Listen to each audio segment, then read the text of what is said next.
Hello and welcome back to the European semi-finals for the PMCO 2019 Fall Split. My name is John Allen. With me is Blank. We're going to be bringing you all the action today. And of course, if you want to be ready to beat out anyone on the battlefield, it's time to get some seamless and uninterrupted gaming with a NEX mobile device. If you want to be checking out all of the action across all of the regions for the PMCO, you can head over to the YouTube channel, PUBG Mobile Esports, where you can subscribe, ring that bell, hit any like button you see.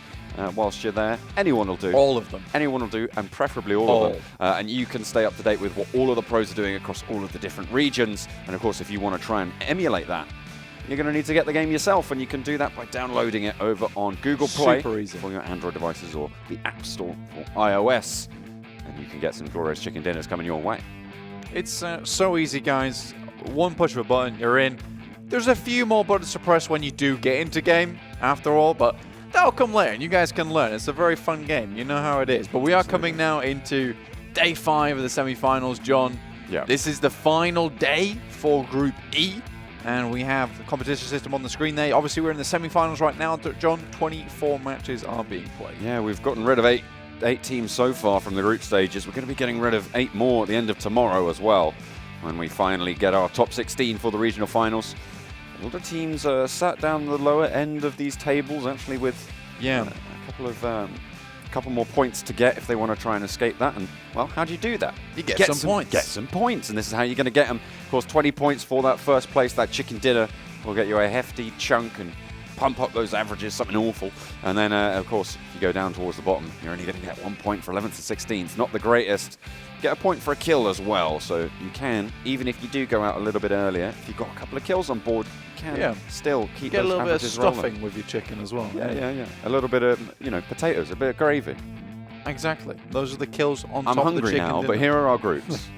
Group E is going to have Team Unique back-to-back, No Rage, Deformia, Meditari, Asterion, Myth, Next, Magic, and the Brothers Gang. Unique sat right at the top, very, very clear of everybody else after a really great day yesterday. Ridiculously good day. Group G over here, we've got the Bro Mobile Gaming Romania team, DreamEaters, KUMA, FUTBOLIST, Esports EU, Northern Lights, and Pro. There's quite a few teams in Group G who are currently very much in a scary position of if they don't bring it up today, they almost guarantee themselves to go out, because we have a massive lead between the averages of teams between the top 16 and the bottom 8.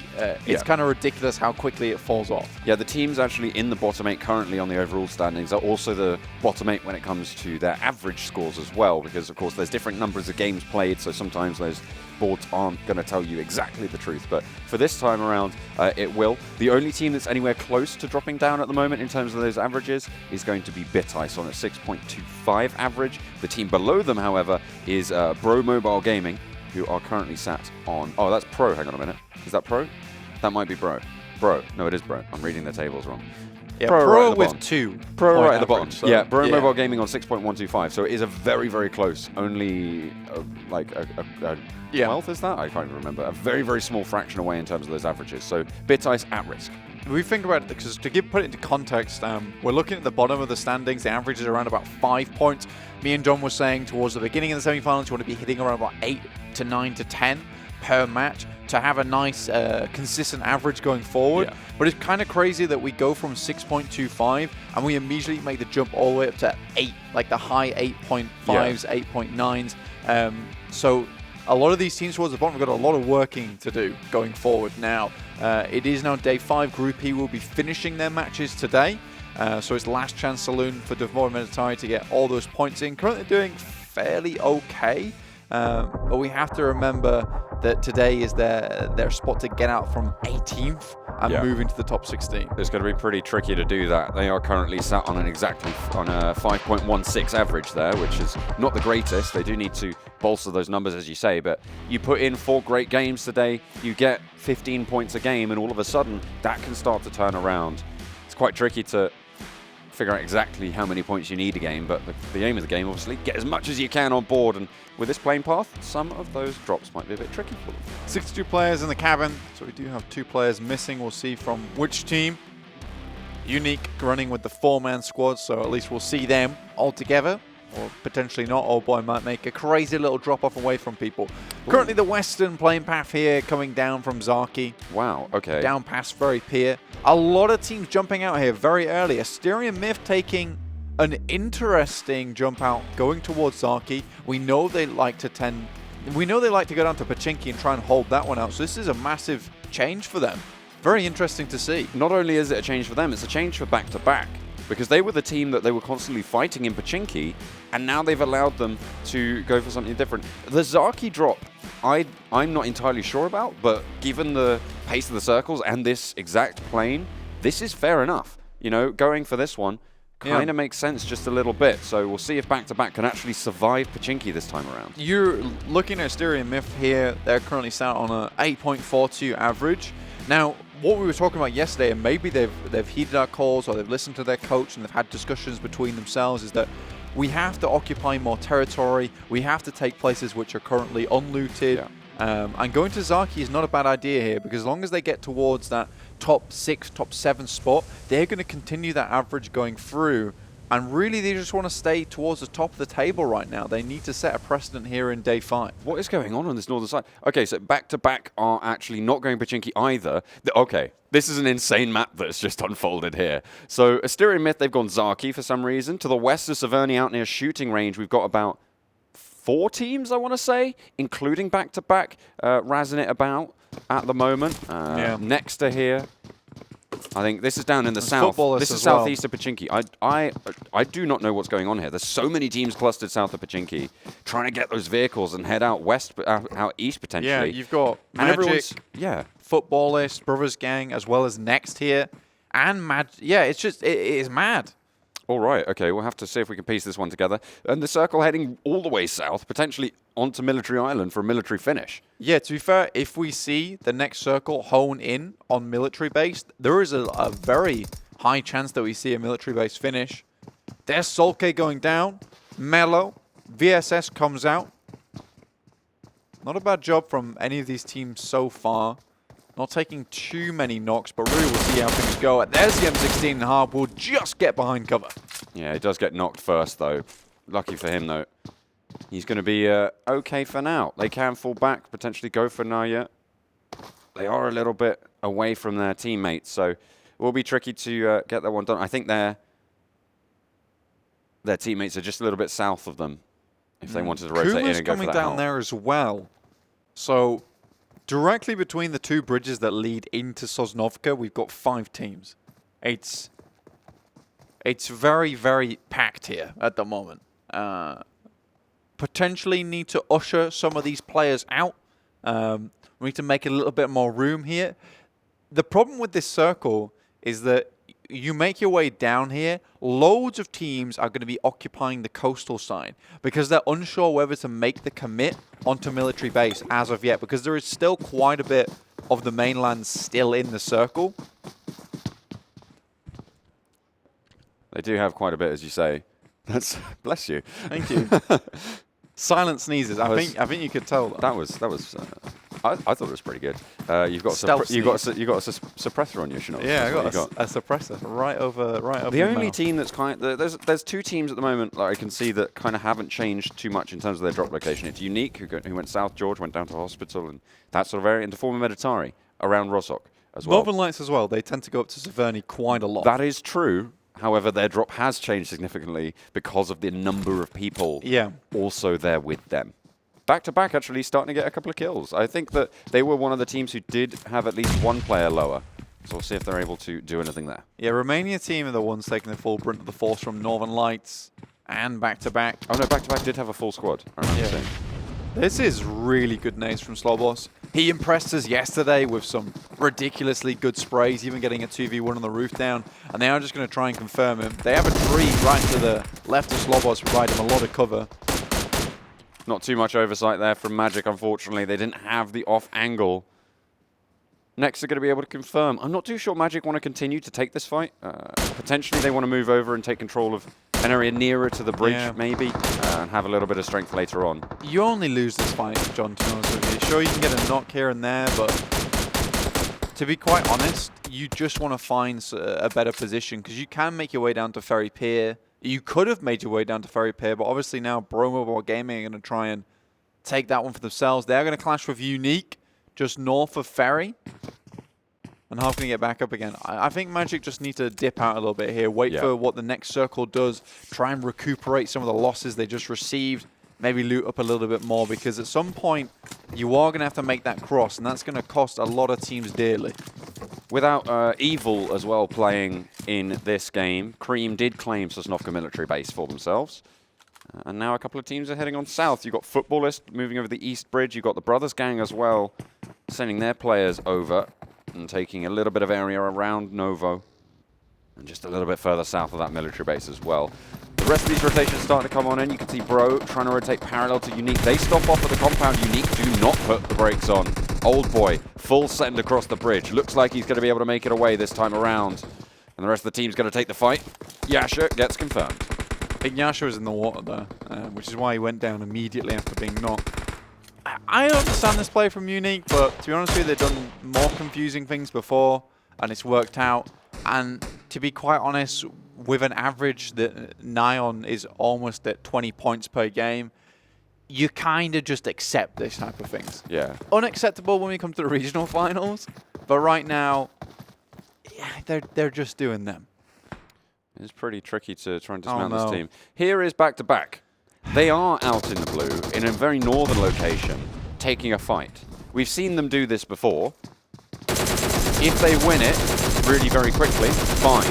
But if you go in like that, get knocked twice by the DP, and can't confirm as well, this is going to put the hurt on them, right? They need to have got a lot of loot on board. They will have used a lot of meds in these fights, and now Romania team can start to bug out or potentially get the res and run away. Well, look at Christo. He's got 5 bandages. It feels like once back-to-back get put in the blue, it almost administers a paralyzing agent to the entire team because they refuse to move from where they are. They get a couple of kills and like, yeah, our game's over. Yeah, we can't do anything anymore. We're in the blue now. Like, what are we meant to do?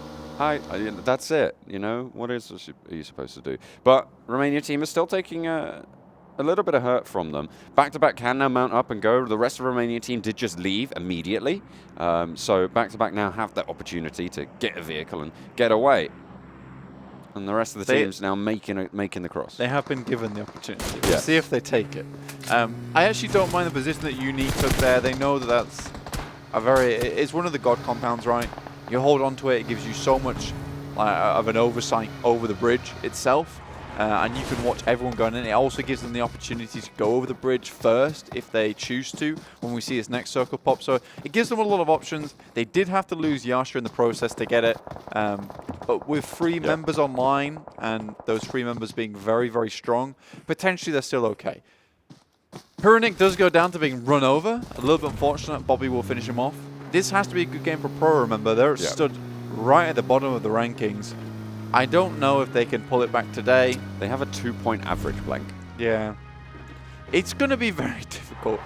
What's on their side right now is matches that they can play. They still have 8 to go. A lot can happen in those 8 matches. I just don't know how much is going to. The next shift comes in. It's quite an interesting one. It's a little bit split between the mainland and the military island. All of those teams over near the western bridge are going to have to vie. If they want to stay on the mainland, they're going to have to vie with Magic's position to try and push a little bit further east. And if they want to go down, well, they're going to come into Unique's territory. And if they want to cross that bridge, they have to pay the toll, pay the troll toll, if you want to get to the military base. Yeah. Or the military island as well. Everybody already on the island should be okay here. There's plenty of ground that they can occupy. Yeah, I think with this circle, you're very certain that it's going to end on military base. There's a lot of land here. There still can be a wacky thing that happens when we get to phase 4. We get that hard shift, but we'll see how things go in phase 3. Most teams are deciding to go across right now.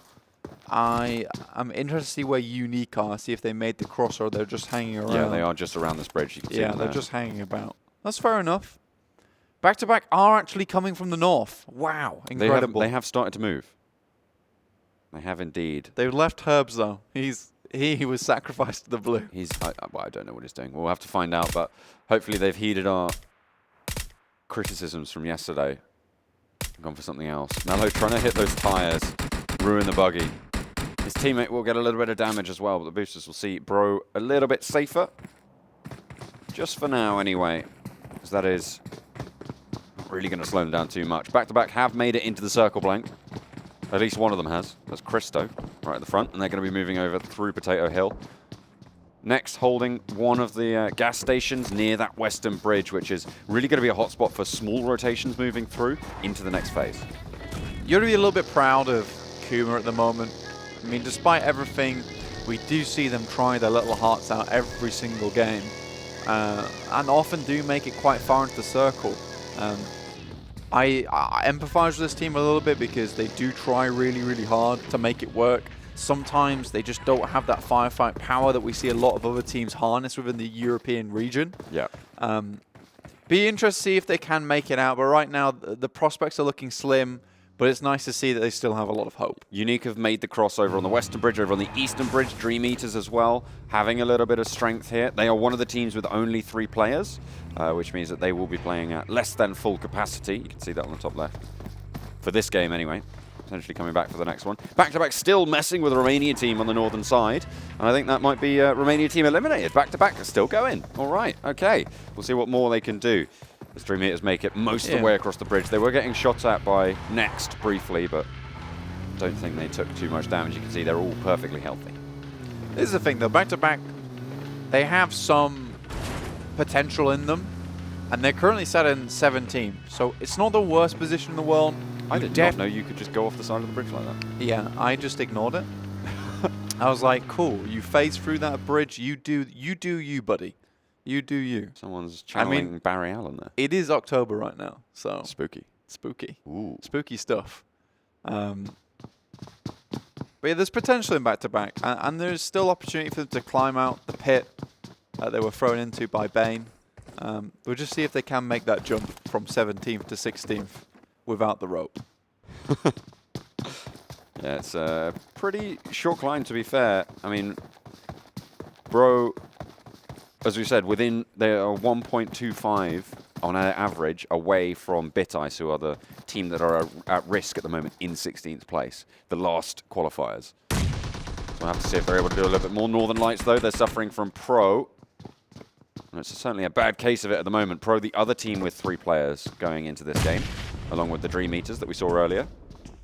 And they're holding around to Milta. The next circle comes in. It's a hard southern shift, actually, so it's definitely a military island finished on the eastern side of that island. That's brutal. The team in Novo, that's the Brothers gang, will have to move a little bit further west, but again, everybody should be okay here. Unique have made their way all the way into the center of the circle. This is something we see them do so often, Blank. They take the center circle because they're confident that they can find out any single team that tries to crash onto them.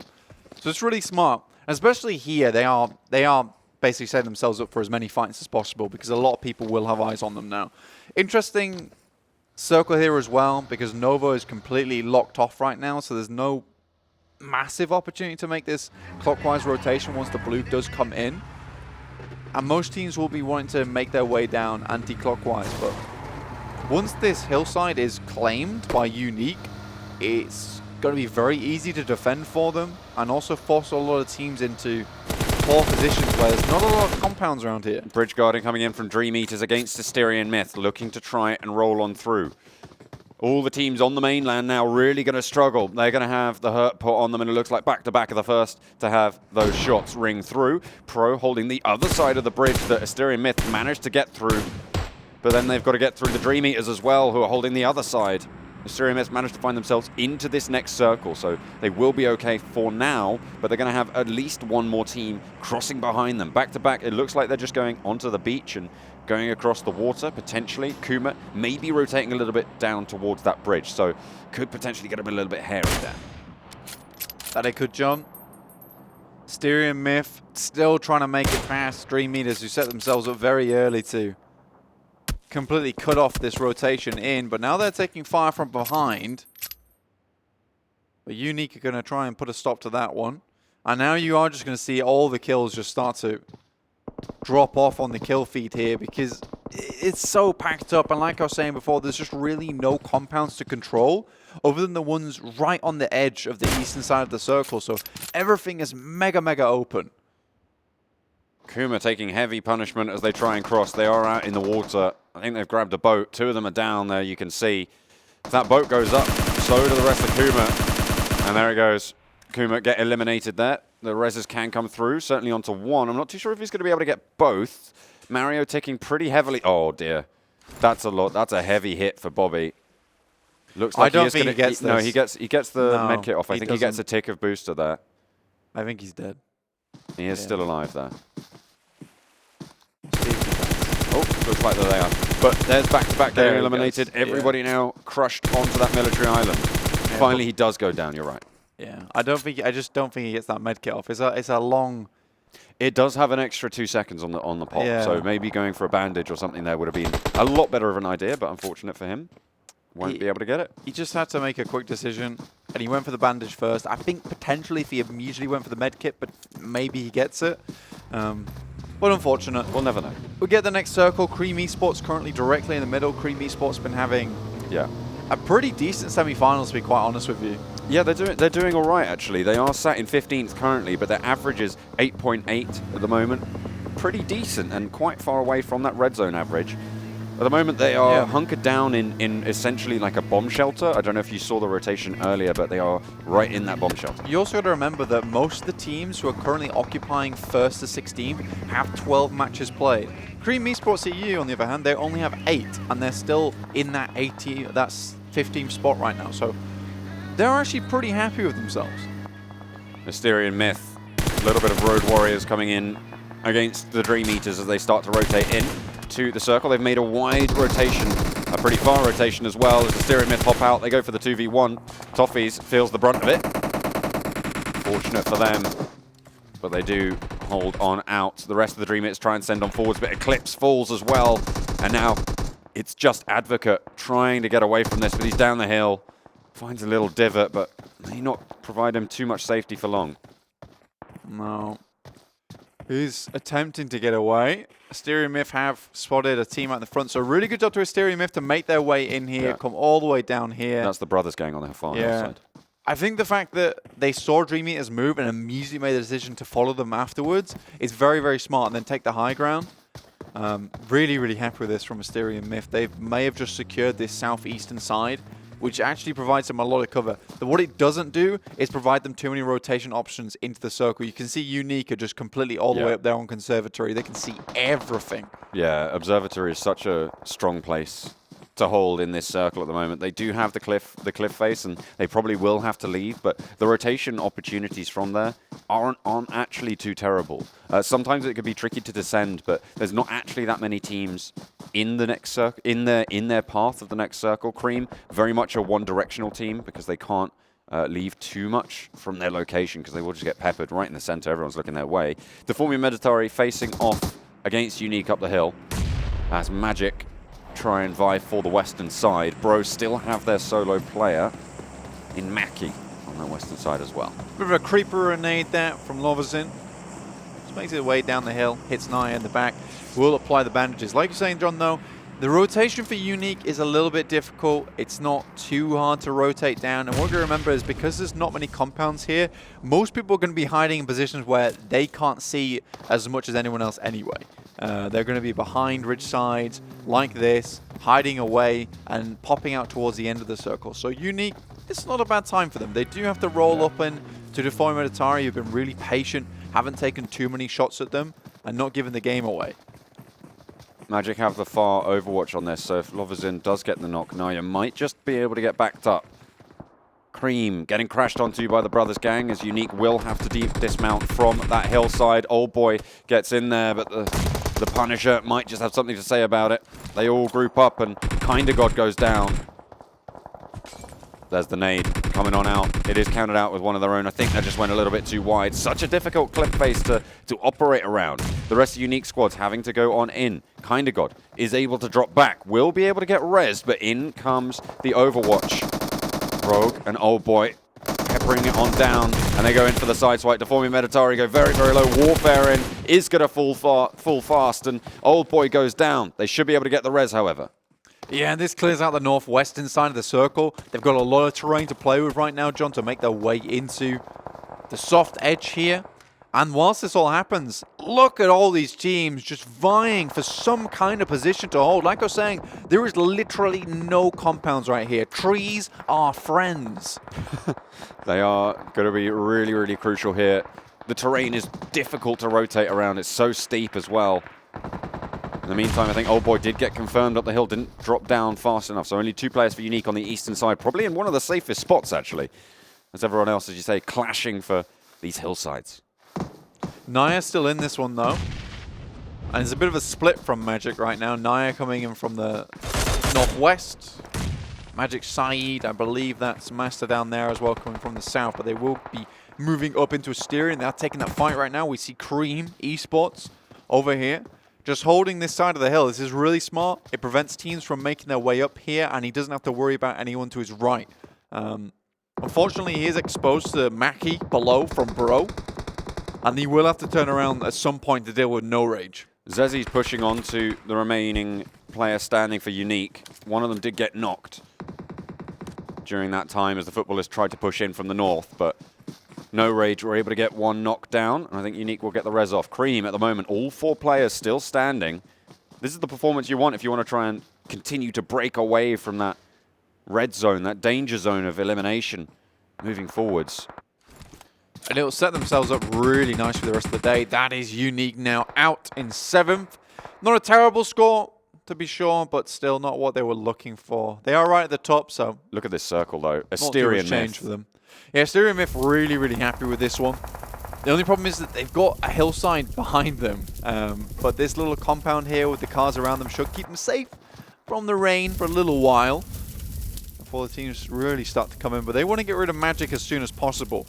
Now you will see Naya grouping up with them.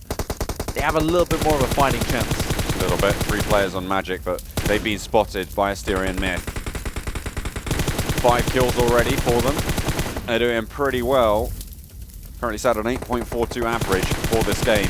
That looks set to go up just a little bit. Magic really down on their luck here. They don't really have that much cover to play around. They are hard on the other side of the circle, which might play to their benefit should the next shift come in. Asterion Myth will have to face the brunt of the force of the rest of the teams as well. We've got to remember that there is a lot of teams behind them, a lot of players trying to make their way down from the northwest side. See them all taking damage now. A player from the Cream Esports goes down, and they're all vying for position on the hill behind them. No Rage trying to compete there for that rotation path is very, very difficult. Bro still in it with their solo player Maki. He's been very, very sneaky for now. Lutz trying to zone away the rest of the squad from those reses, but the heal goes off. Cream, they continue to take the fight with No Rage, but the blue zone will start to make it all the harder. Lutz has to reload. The AUG, so devastating, but Zuku managed to hit the deck, trading 1 for 1 time and time again. It's only 2 players now for No Rage. Cream have the advantage in terms of numbers, but Alpha is down. Lutz snaking it in the grass. I don't know if Kayla saw him, but he's going to go back and will get spotted out by someone. Not too sure who's taking those shots, but a little bit of damage peppered on their way. Alpha needs to get res. Well, that's going to take some painkillers right now. It was actually really interesting from Zuku there. Dropped, slammed the chest to the floor, and immediately took down Coffin, which we'll be very happy about. Alpha in a tough spot to get over to. It would be ideal if they can get him up, but it's not looking likely. And right now, he is just a scouting tool on the hands and knees. And now Lass is going to move over. I think that's what Alpha was doing right there, is saying, look, it is safe to res me on this side. And it's okay to go for it. But already the shot's just coming through onto Cream. Anyone crossing this road needs to go through Asterion Myth. Cream managed to find a little bit of safety, but it's right next to Maki from Bro. This will mean some nades could potentially be going out their way. Magic, of course, still on the other side of the road and will be able to push up just a little bit into the next zone. Asterion Myth very much in control of the tempo here, but they need to survive a lot of pushes and a lot of fights as well. Maki currently with the cardboard box over the whole body. He's made it all the way into the circle. Asterion Myth, they, like you say, John, have to deal with a lot of players. And that's Maki actually throwing that nade from behind. I think Magic might even have a really good spot here. Continue the game. They can control this whole southern side of the map. Maki using that is so smart because they won't know where those nades came from. necessarily. If you shoot your gun, everyone knows exactly where you are. But lobbing a nade for Maki, this guy, he's got some intellect to him. Yeah, this guy's a gigabrain. Suku has no idea. That's why he's going across the road there. Out he comes. The Groza makes quick work of him. Nicely done, and it looks like Bro having the start of a really nice finish. They've got 4 kills. They're already up in 4th. This is a good game for them. And that's Cream going to be eliminated as well on that far side, which means that he's only got Asterion Myth and Magic to worry about. He has to snake it in. The blue zone will push him forwards. Asterion Myth might have to leave this compound, but in go No Rage. Lutz right up to it, right next to them as well. I don't know if he spotted Lunatic. Oh, he should have done. Surely he can see them underneath. Yeah, he should be able to go into first person there and just jump around the corner. Lunatic will go down. Lutz not able to be taken out by Magic across the way, but there's still an Asterion Myth player in that shack. Should he want to push out? You've got Maki to worry about too. Prolord is down, and Asterion Myth's position get dismounted. The protection afforded to Magic by Asterion Myth really doing a lot of work for them. Magic just had such a clear position making their way down here. Very well played to Saeed to regroup. Out comes Poser, goes down. Lutz not having the best of time there. Prolord is very low. I don't think they're going to be able to get that res off. 3 teams remaining now, and Bro are racking up points by the second. He just needs to try and stay out of this fight. I think Poser knows where he is. But I think so Magic know where Poser are as well, and he's up the top. I don't know if he's out in the zone either. It looks like he is getting taken away by the blue. Prolord confirmed. And now Poser getting chunked. Maki does not have to heal. He can hold out for just a little bit longer. And there's the death. Bro make it all the way to second. I think they got themselves 5 kills total as well. This is pretty big. Yeah, really well played to Maki here. Snaking it all the way in. A masterclass in stealth tactics. Magic just afforded so much safety by this southern push. No one could move down that way. They were all coming down from the north. Very well played to Magic so far. We saw them do really well on Los Leones yesterday on Miramar. And down goes Maki. Magic coming out with a winner chicken dinner. Nice stuff from them. Only 3 kills. They had some bodyguards into that final circle in the form of Asterion Myth. No Rage and Cream couldn't quite agree who was going to be able to champion that northern side push.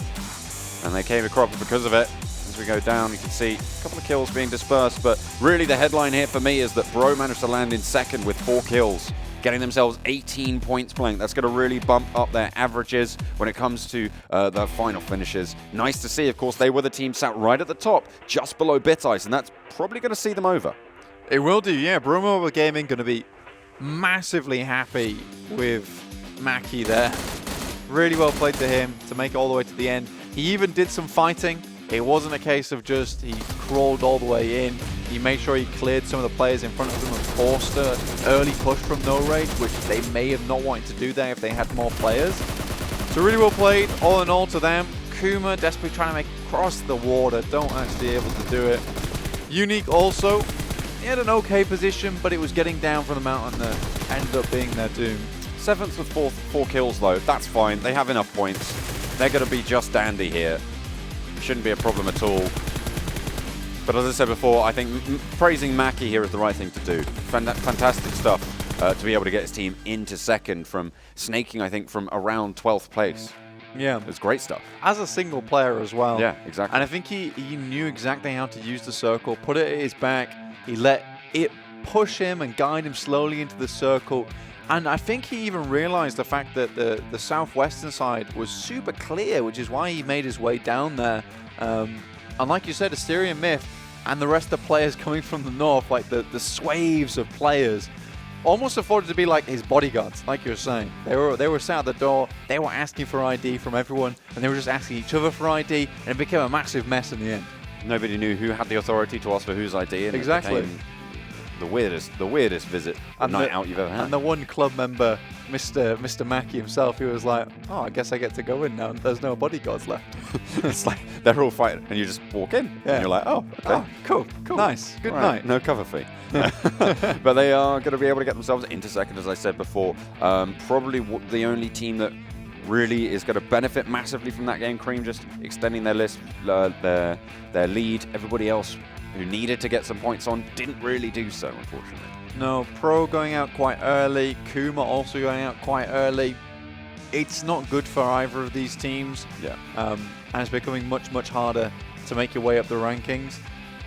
This is really the time for a lot of these teams in Group E to make a stand and make a bold move with the amount of points that they can get here today, and make it much harder for a lot of the teams tomorrow who have those 4 matches left to play to get forward in the rankings and ladder up. So it's interesting to say the least, but it's also nervous for a lot of players tomorrow. Yeah, it will be pretty tricky for them to try and hold it together. Of course, you are right down to the wire. Every game has equal importance, but as you get towards the end, the pressure is on just that little bit more, because you don't have any slip-up opportunities if you've already used them, right? So you don't have that leeway that a team like Unique might have, because, of course, you know, they have 208. They're going to be fine. Like, they're pretty much already through. They're good. On huge averages. I mean, you divide it by 2 and already they're still fine, probably, moving forward. And so this is the thing, though. They have averages to sustain 2 teams right now, effectively. Yeah. So it's creating like this kind of tension towards the bottom of the rankings, where amount of points which might have afforded them into the regional finals has just been clipped away by Team Unique. Yeah, here are the scores. 23 points, of course, for Magic, 18 for Bro Mobile Gaming. Asterion Myth continuing to have a pretty decent showing, 16 points for them. That is a pretty good turn-up, in all honesty. No Rage as well. So a team that we haven't seen huge things from, but they've been just consistent. Again, that's what they look for. So nice to see that from them. Cream Esports EU as well, 13-10, 10-9. This page is full of very good scores from everyone involved. Unfortunately, though, for Pro, they might have left it a little bit too late. They had 16 points total, and with 9 kills here, that's actually pretty hefty. Unfortunately, they just went down so early that they only got 10 here. Maybe they're going to be able to place a little bit better in the next games. Again, this is a team that still has 8 matches to play. There is still light at the end of the tunnel here for them, so they can keep swaying their way over there. Obviously, on the second page, scores are going to be much more limited just because of how well everyone on the first page did. Yeah. DreamEaters at the top with only 4 points back-to-back.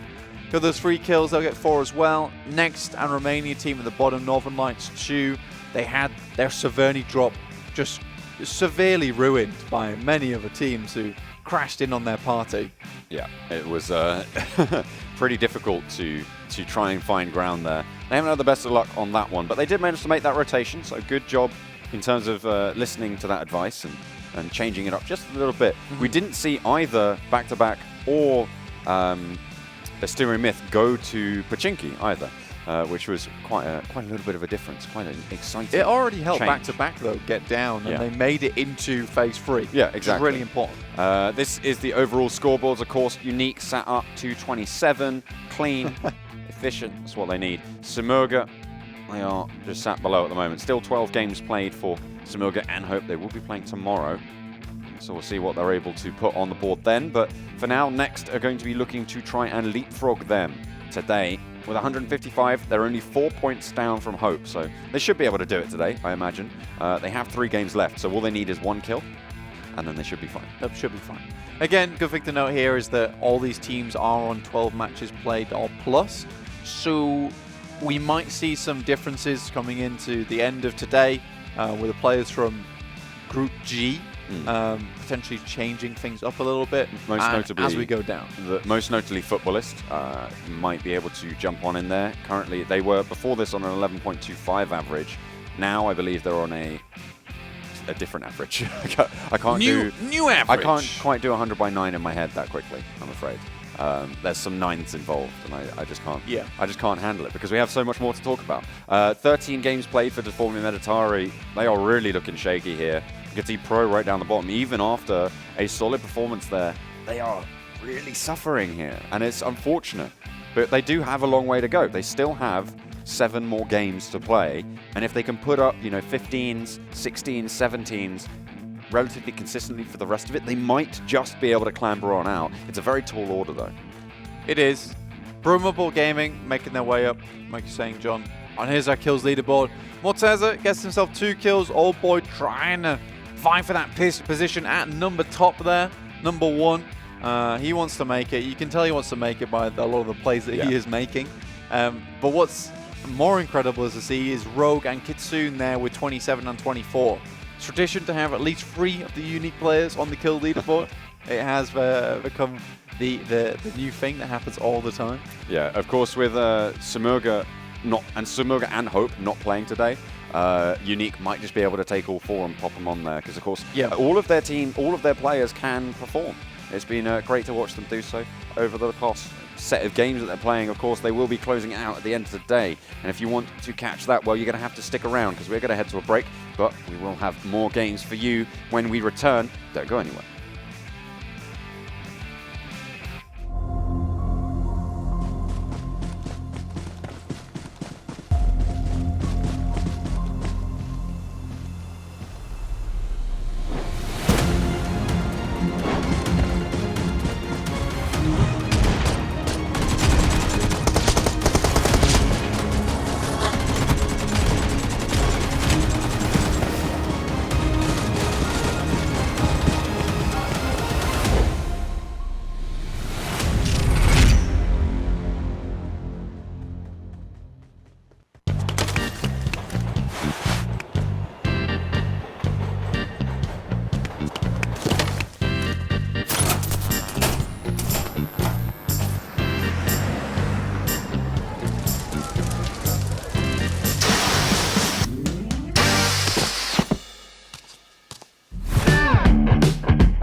PUBG Mobile Team Deathmatch.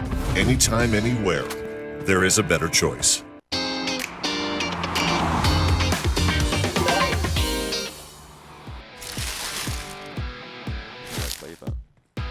Ruber's gang going to go up to East. Smart choice. They're going to try and keep as many teams away from the back as possible. Making this rotation there is hard. What a shot. Nobody is away.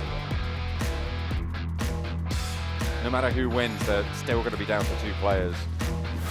And it's just not optimal. Asterion Myth, they're on the outside. They do get the flanks. The window's really not giving any cover. Swap on over, away from that fight. Punisher has gone down, but they have the high ground. They go out, they burst wide, and oh my goodness me! Mello on a sliver of HP, able to take down 2. Now, they're going against a crippled team who have little supplies left. Healing is now limited. Utility would have been used to prevent the push from Deformia Meditari. No way. Magic in the meantime as Brothers Gang do pull back a little bit, give ground and allow them to push outside. There's so many teams so close that it's going to be very difficult. Fakes on it, goes down, and he doesn't take a flick of damage.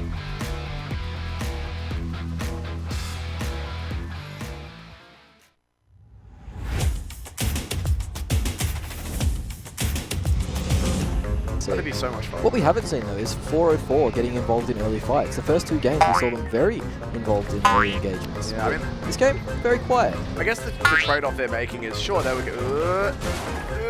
Vehicles. Oh, he gets him out Run again. him down, Gets son. the second, goes for the run over, but no, it's just straight onto the hay bales, flies straight on forward. Goes down. Yeah, and murdered is not the way you want to go down. Old age, maybe as they... You don't want to go down.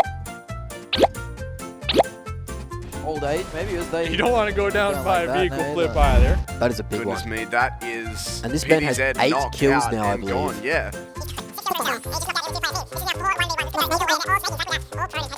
Really out here, I don't think he's going to have the angle. Indeed, he has been spotted. He's going to stand up there for the kill, but he can't.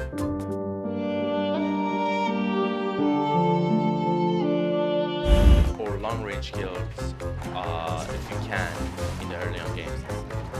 We're here trying to get over that hill. Will he make it? He only got 1 wheel. As Elementrix try and push in, but they're coming up against Orange Rock, they're coming up against Hydra as well. He's just waiting. Aman has already gone down for entities. They've lost 1 of their 3 Snow Snakes. A few moments later. Yeah. Where they have 1 guy who is just waiting in. This might be go time. I don't know if they spotted it out. There's 2 of them right there. Oh my god, Neo. Oh come on, This he's guy gonna is go a in. really strong fragger as well. No way. He's Shoot him! Neo. He's not fighting. What's going on? on? Team. Kiki! Kiki! Kiki! Come Kiki! on! He's right there! You know he's there.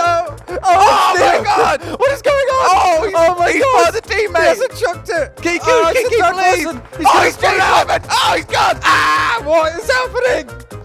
Theo! Theo, please! He's right there! Oh, Oh my god! Oh my god!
Hello, welcome back to the PUBG Mobile Club Open 2019 Full Split.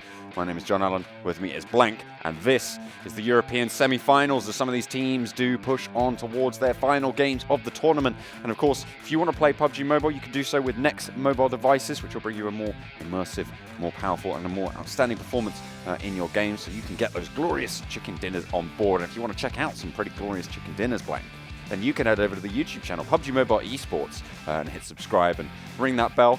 Have a great time over there. And of course, if you want to have a great time playing the game itself, you're going to need to download it, and you can do that on the Google Play Store or the App Store for iOS devices and Android for the other one.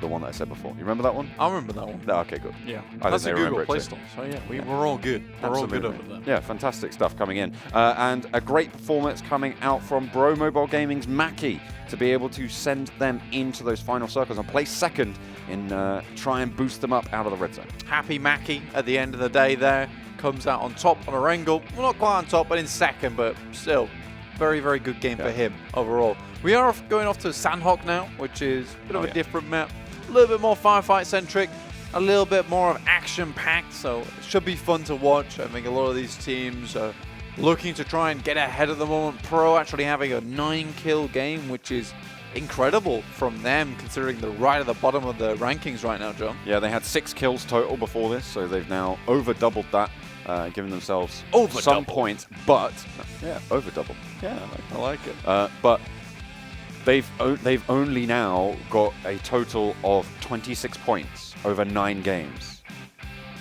So even though they had an okay performance, getting 10 points, which is, as we said, a good average to be looking for, that's not their average. That's their highest scoring game so far.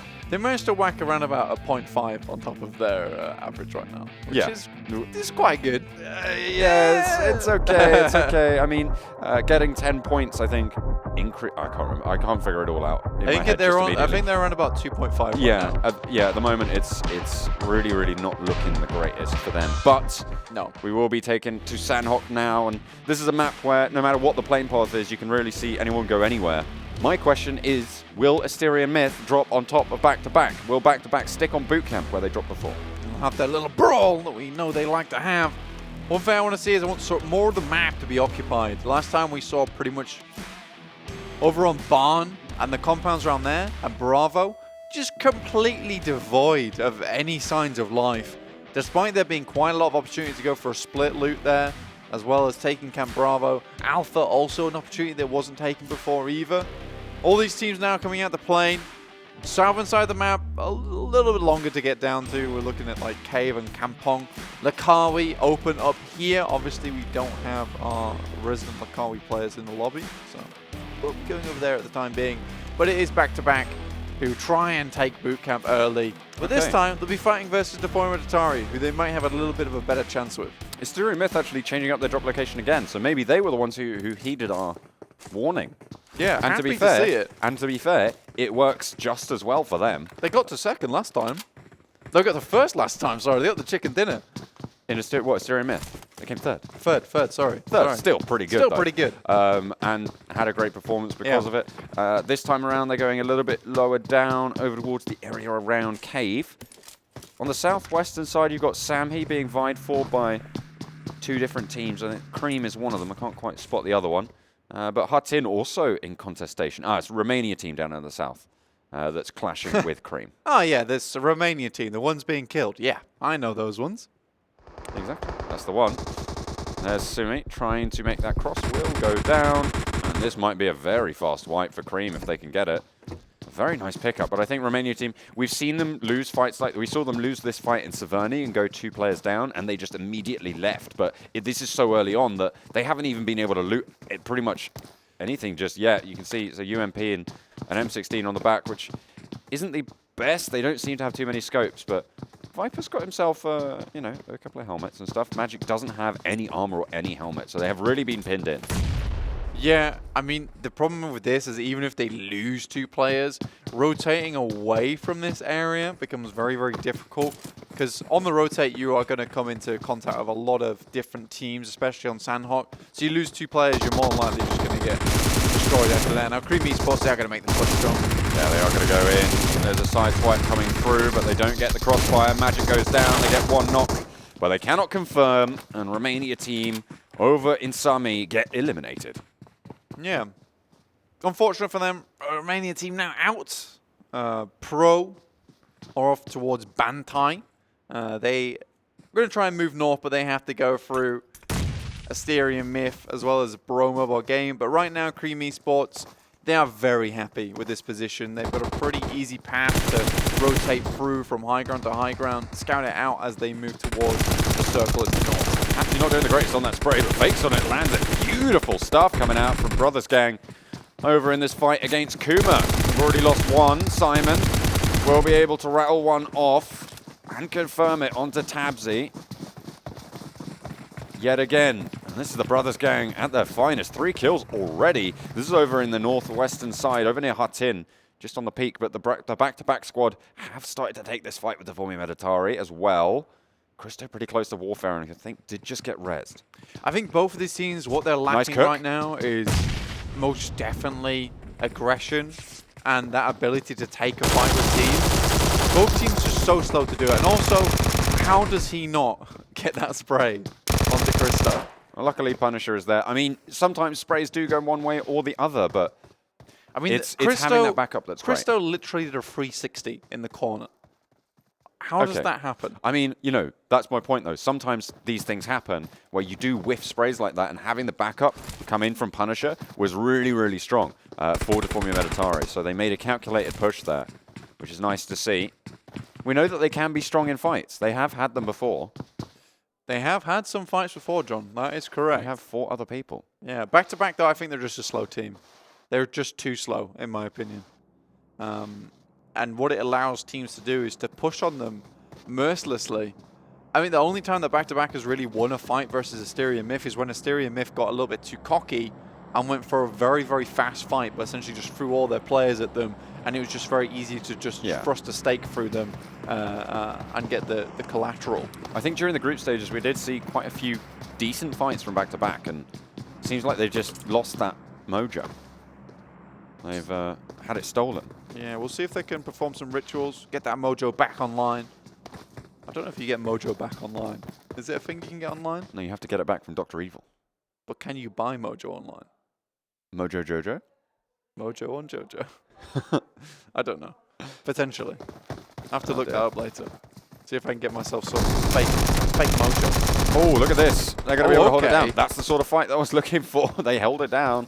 They know they're at a disadvantage, and they are just going to wait for them to come on in. The reload's there, and 2 kills picked up very, very quickly. Kind of God now, the solo player. How? That just went badly. But this is what I was talking about. They're a slow team, but if you push onto them ridiculously like that, where you just send both players in. That, to be fair, is not a bad peak. It's just that they missed the shot. They both peaked at the same time, though. That's what I was more upset about. It's like you can go for that peak, albeit being a little bit wide, but just let the other player sit in the wings and go for the refrag when the reload is absolutely going to come through. You do risk, obviously, losing the player who is downed if you don't push together. I think, to be fair, there's sort of 2 schools of thought on that. So I think that either way, you can kind of justify, but what you can't justify is the second player not hitting the shots. Yeah. Because you should be, first of all, the first player should be getting some damage on, and the second should be able to pick it up. But either way, Deformia Meditari now down to 1, just kind of got, and back-to-back showed dominance over in boot camp. So nice to see. They are having a little bit of success there. DreamEaters, though, they might be pushing on from the northeast and having a little bit of luck. Asterion Myth all the way down in the south. Don't want any part of this fight, but DreamEaters just getting sent away by Kaki. Yeah, interesting. Kaki's like, no. There's a fight going on here. We're busy. We're busy. We do not accept visitors. Come back later. Do you not see the do not disturb sign? I just woke up in the middle of the night with someone trying to empty their bins. Yeah. Actually terrifying, but we won't get into that. Oh dear. Unique are now taking a little bit of a peppering on just to the east of boot camp. This is against No Rage. A couple of these compounds just being moved through right now. 1 player down for Unique, as the rest of them rotating in to try and hold a bit of position. Oh, Lance goes so low. Look at that. Really, really nice shots coming in to respond from Unique. It's a team that you don't really want to take these extended fights with because you know they can rotate really strong. Getting that one knock, though, will put them on ice for a little bit. But this is also what they do very well, is deciding when a fight goes awry and then when to move away from it. I think it's one thing that a lot of teams are not able to do, and back-to-back is a massive sufferer of this. They are a chronic sufferer of this, which is the I do not want to leave this fight syndrome, and just sticking around for like 8 hours. When it's not necessary, you can, at the end of the day, you can just leave. The bait backpack, though, so good. I really want one, I'll be honest. I think that I would look so good in that. Do you think so? Wink, wink, nudge, nudge. Wink, wink, nudge, nudge. Who are you Anyone? nudging? I've no idea. Anyone? Anyone who has one or wants to give me one? Any bait backpackers in chat? I will accept with grateful open arms. I mean, it's my birthday today, so... Not yet. Not in Europe, at least. Yeah, exactly. Yeah. It will be soon. Yeah, but not before the end of this. You're saying we've got equal chances at the bait backpack? Absolutely. Oh, okay, okay. Also, there's no way they can get it to you in time. And my birthday is still yet to come, so there's potential. You underestimate the power of the PUBG Mobile team. Do you think? Yeah. Do you think they'll send it in a loot drop? I think it's going to be. They'll send the plane over. It'd come in a drone, I reckon. Okay. All right, well, we'll see if that happens. Yeah, we'll see. We'll see. Asterion Myth here on the hillside. I actually love this position. You can catch a lot of teams coming out from the southwestern side of the map here, going over the bridge. And Asterion Myth is just going to move slowly a little bit further in and get their backs to quarry, which is also another smart move here because you funnel teams towards you.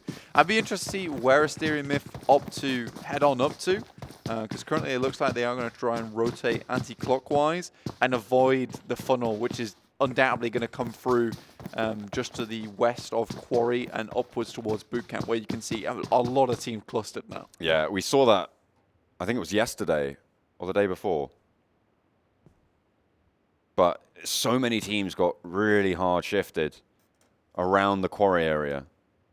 Yeah. And it really, it did so much damage to pretty much everyone involved, which is pretty unfortunate. A northern shift will send everyone outside of that quarry effect zone. And because the circle is big enough at this stage, it probably have a little bit less to do on this northern shift. But force you further up this way, so teams Exactly. like Bro, Northern Lights, and now Asterion Myth have to make their quick decision. Do we follow it up clockwise, and go past Lakawi? Oh my God, what's going on? Lakawi and Barn, and then maybe they head all the way up north side, because you'd expect a lot of teams not to be on that northern side of the map. Currently, the southern half of the circle is completely filled with players. NEX is the only team who are barely in that northern side of the circle right now. And even then, it's not the greatest. But, you know, areas like Tapmok could provide a lot of power, and the compound's just to the east of them as well. No one at the moment controlling the bridge and holding it down just yet. So we'll see if people move on in. Of course, there's a lot of teams around bootcamp. You've got DreamEaters, you've got back-to-back, you've got Deformia Meditari solo player left, FUTBOLIST, and Northern Lights all around that area. Although Northern Lights taking heavy casualties, getting pushed on. That's the FUTBOLIST controlling the south side. But every one of those teams is going to have to find ground. And they might want to push north. Unique as well, another team who might want to look on up. No one's in Paradise Resort at the moment, which means that it is a claimable location as well. Yeah, Paradise Resort is pretty good. It doesn't really give you much opportunity to have that, I guess, the anti-crash mentality, because most people can make their way into Paradise Resort without you even knowing, because they don't knock on the door, they just slowly creep in. So Unique probably going to just go straight past Paradise Resort, potentially go take a high ground further up the map, but we'll see where things go. Right now, Asterion Myth still making their way past Quarry. No raids also on that side. So really just, it's mainly the southwest side, which is super conflicted. That's brutal. The nade followed up with a Molotov. It's beautiful, but Tron will get knocked on the sideline. A nice refrag comes through as Haunting falls to Zezzy, the FUTBOLIST, holding pretty strong right now. There's a reason these guys have had such success. They're the highest placing 8-game team. And they're having a corker right now against Northern Lights, who are down to just one now in Plaxa. Plaxa not really want to move from here, but he is hard on the edge. So he will have to at some point. Brothers Gang looked like they wanted to make the cross, heard a lot of gunfire, and were like, we'll just wait, boys. We'll just wait. What they don't know is they can quite easily make the crossing on the northwest side of this circle over the big bridge just past Hatin. Because no one's currently up there. And if they'd thought about the plane path and watched how many people dropped out so early, potentially they'd know this. But we'll see if they do. A lot of times we do see the Brothers Gang make the swim, make the dive. See what happens, though. Unique claimed Paradise Resort. They got themselves that loot crate as well that was there earlier on. And they come up against no contest. No one on this northern side still is very interesting to me. I mean, none of the teams on the north edge of the group moving up is quite curious in my mind. I find that is slightly weird. At the moment, Magic taking a little bit of a fight with no rage. This is some of the more northern teams, actually, funnily enough, just down southeast of Paradise Resort and halfway down the circle as well. Unique were just able to slip on by through like dead center of the circle here. And I think a lot of other teams are kind of worried about doing this because they'll attract the attention of a lot of other teams. Remember, you're moving on foot a lot of times here. And as we come into this next circle, a lot of teams will be fairly condensed and will have a lot of good sight lines to find and see where you're going. And the circle shifts to basically where no one currently is. Brothers Gang have got to make a decision right now. And it's maybe a decision they should have made earlier, whether to go up towards that bridge. But we'll see exactly what they do. KUMA currently out in the island with Zana. And he's just clinging on for dear life right now. Asterion Myth still all the way on the outside. The next shift comes through. As you say. Back to back, we'll have to leave boot camp now. We'll see how they're able to go. Cream bringing up the rear behind Pro. Will be able to spot a couple of those players, but they don't take shots just yet. They know that they are going to be pressured by the blue relatively soon, and they're choosing their fight location. But come on, they're silhouetted right on the top of that ridge line. That is discipline if I've ever seen it from K-Last. But the question is, are they going to allow Pro to just get locations and get power by allowing them to rotate unhampered? And you know, it's only phase 3. You can survive in this blue for just a bit. I think that if Cream Esports make this push, currently they have the information on Pro, right? They don't want to start shooting while they're not even in the next circle. If they start shooting now, they're more likely to attract teams like Bro Mobile Gaming. And even if they don't attract them across, Bro Mobile Gaming will have some kind of an idea of where these teams are and be able to set themselves up accordingly. So right now, what we might just be seeing is Cream Esports just trying to get into the circle, try and find a position to play from. Potentially. I mean, it doesn't look like Pro have clocked that there's a team behind them. Yeah, which is great for Cream. Yeah, exactly. And they won't be able to hold down in this compound. So Cream will be able to spot it out. Yeah. And as soon as Pro are in the zone, I think they might just take the fight. Yeah, exactly. And of course, that's going to give them more time to loot up on Pro's area as well. It's questionable not taking those shots earlier. I'm not too sure about it, but you know, it's their decision. They can do it, and they are a team that is currently doing pretty well into these games. If we've got anything to think about from EU, though, John, a lot of these teams, they like to take extended fights. Sometimes they take ill-advised fights where they'll stand out in the circle for a very, very long time. And maybe what Cream are worried about there is getting held in the circle, getting pinned down there. Now they're in the circle, they've got some options available to them, and they're not forced to make decisions because of the blue. So this is a little bit more useful to them. But I agree that maybe they could have taken a shot there and then quickly knocked them. But it's kind of a percentage play, right? Yeah, potentially. We'll see if it comes back to bite them, though. Cream will now have to push on to Pro's location. The compound just to the east of Pro might be tricky. The question is, are they going to be looking back on their direction of travel? Pro, only 3 players remaining. Looks like Mario will now start to scope it out behind, but they're not too worried.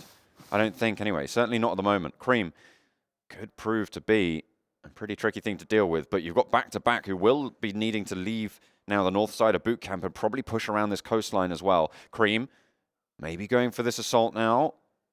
They might have spotted it out on the top of the hill, but I don't think they know. I think they think that Pro is in this compound. Oh, no. They are definitely not.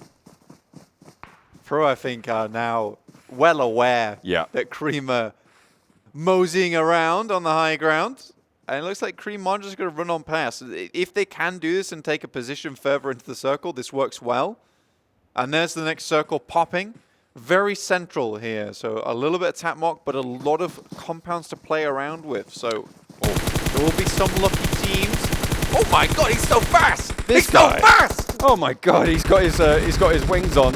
He's going to be flying around those bullets. Pro take one knock, however, in the fight. Of course, they are a man down already, but they've managed to take out 2 of Cream so far. Alpha now is still there, looking to confirm it. Claw still live and kicking, picking up those kills for himself as well. Now in a 1 versus 1 with Alpha, K-Lost is down. And we take a pause for some reses, but who's this? It's back to back, starting to try and push into this fight. They do need to move through this area as well. And now that they spotted this, fantastic. The DreamEaters still taking heavy punishment, quite a long way away, by the way, from them. But Claw gets eliminated, and that's Pro down. Do you have any idea of how fast I am? I'm fast as Cream, baby. That was crazy. They get crackered. Yeah, absolutely crackered. That was a crazy little juke there. Oh, I don't know, man. It felt like he was on roller skates. He queued up MC Hammer. He got on his Hammer parachute pants. And he can't touch this. Oh no, and then Alpha does go down with that. Cream Esports are now out. Ah, that's unfortunate. But that's the issue I was talking about earlier, is that you take that fight, you attract Bro can go for third party. I think if they had gone for a cleaner fight, we might have seen a different story, but oh well, what can you do? Not much is the answer to that one for them, unfortunately. Unique, all the way on the northern side of the circle, will be facing off against the Brothers Gang and Futbolists who do need to push in. There's KUMA getting eliminated as well as Northern Lights do make that cross. 13th for them. DreamEaters have that western side of the compound. It's a very strong location for them. They've shut down a lot of angles of threat for their potential to get pushed onto. The coastline doing wonders for them, but will they be able to spot Plaxa, that's the one. Being able to move on over and potentially prove spoiler, but he is underneath the cliff face. Skill, get in the smoke! It will be pretty tricky. Solkay is going to go down. The Futbolist and the Brothers Gang clash in the rice fields. Oh my god. And in the end, it's the Futbolist to go down. Brothers Gang able to get the white. 5 kills for these guys. There's only 2 players left remaining, though, as the Futbolist on that northwestern side. Oh, no, wait, Futbolist is still going. They have Zezzy just a little bit further north. Futbolist actually got a knock onto Unique there. Unskilled just doesn't use the smoke. He has 2 smoke. He's like, I don't need these. And evidently not. He does really well. Unique, though, they've got a little bit of split going. Kitsune. And I believe that's Rogue with him. Currently holding down the northwestern flank for them, which is really smart. Oh, Zezzy did spot out the Brothers Gang at the moment, but he needs to move for the zone. Unique were spotted by the Brothers Gang as well. Now with the next zone coming in, they will need to push on through. And at the moment, No Rage have dominant southern position, but they've got Bro to worry about. Next are very close to them, and Magic will be taking that fight as well. Unique have a really good set of control buildings at the moment, with their compound that they're occupying being a really big crossroads for them. Zezzy gets a little bit of payback onto Brothers Gang. Takes them both down. Takes them both down. Well played to him. He'll be able to make his way into the circle. Sadly, he's going to have to contest with a lot of Unique who do have eyes on. You can see a lot of the players actually looking out toward that area. DreamEaters have a compound all to themselves, but it's just barely in the circle right now, but they have a lot of time to play with, John. Magic trying to push on in. They will be able to get one knock. Naya takes a little bit of damage. In they go, however, and Master tries to go in. They breach the window. Beautiful coordination coming out from Magic. Happy feet, certainly. An unhappy NEX, though, as they do get crashed. Now 2 players remain for them. All in has been down. They can start to pin the angle. You can see they're just putting in that suppressive fire, allowing Master to move through. Nice nades, and they will be able to get the res blank. Very smart, prioritizing getting players up. And in the meantime, just tossing the nades in. Back-to-back eliminated. Well, they did much better this time. I'm happy to see it. They had a good fight down in boot camp and made their way up. Unfortunately, they were caught out a little bit early. No Rage currently fighting against PMCO Gaming, who are just making it into the circle now. Circle shifts on top of Unique. Unique going to be ecstatic about this one. But it's right in the crossfire between them and DreamEaters. Everyone on the east will struggle to move on through. Magic need to wrap this fight up soon. They've only got 30 seconds before it will start to pressure them out. Next, maybe trying to use that to advantage. Asterion Myth, by the way, still live and kicking. Don't have any kills just yet, but they are up into 8s now, as they are trying to push onto Unique. A tall order indeed. But they've had some good performances today. 7 teams now remain. Teams are starting to get eliminated. Zezzy tries to chime in. Asterion Myth taking Rogue very, very low, but won't get the knock just yet. Sorka not going to be lucky on that front. The smoke cover being there, forcing Rogue to heal. That's going to allow them to push up to the compound, but the blue will push them harder. Next got eliminated on the east, whilst this fight did ensue. There's one thing I've noted before, John, and I'll note it again here, is that Unique's utility control is ridiculously good. You basically have to walk over landmines to get towards them.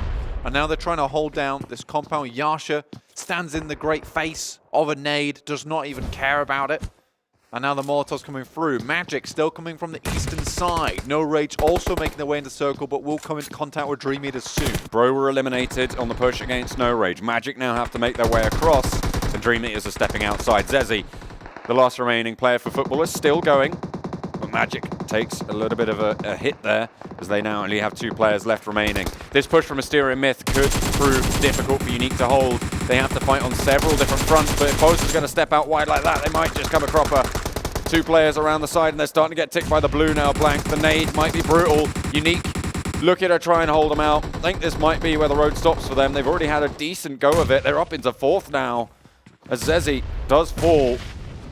Now with 4 teams remaining, Asterion Myth, they've got a decent performance already. No Rage have control of this next circle. No Rage fought through tooth and nail to get here on this eastern side of the circle, and they will finally get a little bit of respite on the hillside. Unique know they have to push out to them, but they want to make sure that Asterion Myth are down first. DreamEaters, though, making the push up to here. A lot of them going very low. The rattles off, and they get wiped, and that's going to allow Asterion Myth to ladder up yet again. Lunatic maybe just looking to heal out in the zone. The rest of Unique moving away. The heal is going to be enough for him. He's going to make the run, and he will make it in. Okay. All right. He's on the cards to maybe try and snake it for the rest of the team. No Rage up the top of the hill for Unique to try and push onto. 11 kills for No Rage. Huge game coming in from these guys. It's a really important game for them. This gives them a little bit of security going forward. Rogue will just finish off Lunatic there. He was not expecting that one. Yasha taking a little bit damage, but Kitsune will drop Coffin. And again, No Rage taking heavy punishment. They've had a lot of work done already, though, with the number of kills they managed to accrue. But that means they've been in plenty of fights. And Unique might just have the advantage when it comes to meds. You can see a lot of the No Rage players are very low. Well, not very low, but they are all below 100. Not going to be super happy with that. A full 4. The wrecking ball of Unique rolls on through, but one goes down. It's Old Boy. Another falls as well to Lutz. They are going to try and chime on back. Now Helios falls, and Unique will mount the hill. Up top, they claim a chicken dinner.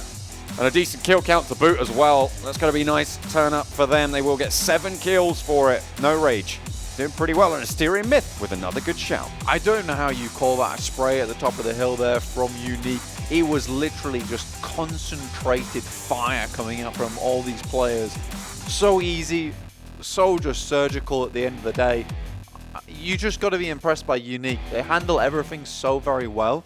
And I think that they show aggression where aggression is required, especially on that push up to the hard cover at the top. No Rage, I just don't think we're expecting that. I think they were expecting a much slower push. They weren't in position in time. They weren't set up and ready for them. And Unique just roll on in.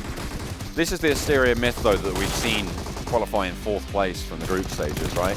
They are starting to step up now. And yeah, they were already putting pretty decent averages on, but they're just looking to pump those numbers even further. Of course, they are playing their last set of games today, so it is the time to do it. They are showing off just a little bit. They came, I believe, 3rd now twice in a row, which is a really good turn-up. They get 10 points both times for that. Yeah, we've got to remember that in group stages, what we had going on, we had the big 3 were Asterion Myth, FUTBOLIST, and Team Unique. A lot of things have been flipped on their head right now, and Asterion Myth are starting to bring it back. FUTBOLIST, they need to come up a little bit too. But currently, I think Asterion Myth, they're the most improved team for me so far in the semi-finals. I think it's really good to see as well. FUTBOLIST, they did manage to finish 6th there with 8 kills. So that is a pretty decent line as well for them in terms of the points they were going to be able to get. But yeah, I think a lot of these teams that are sort of around the middle, who we saw potentially over to the top a little bit, maybe shifted down, have really started to step up, and I'm really happy to see that.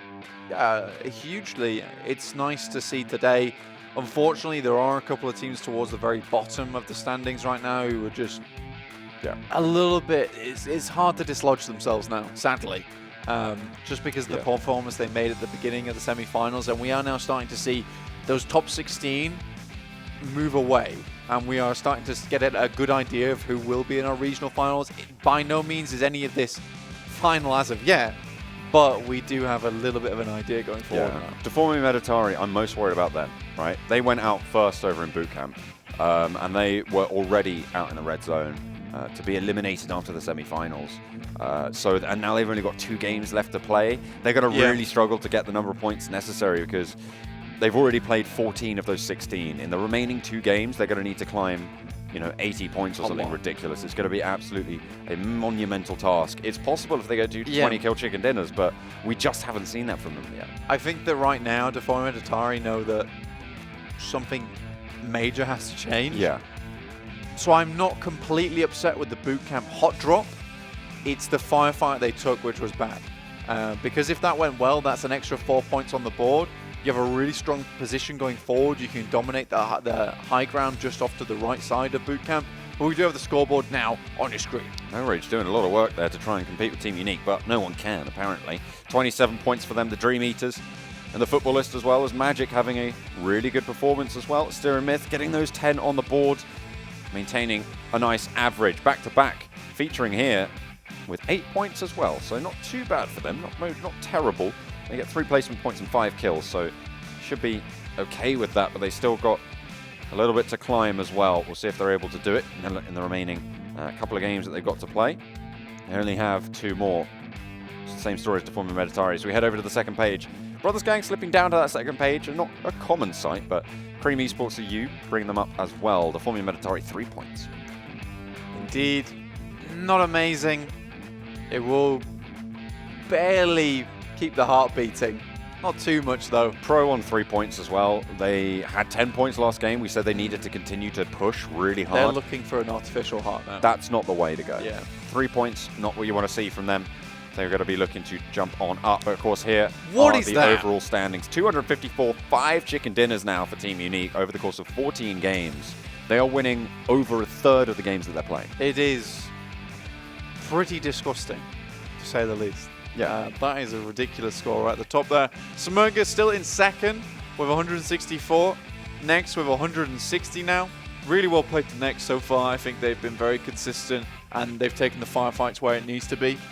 No Rage coming to 159. They're coming back a little bit into form from what we saw them in the group stages. They were played really well there.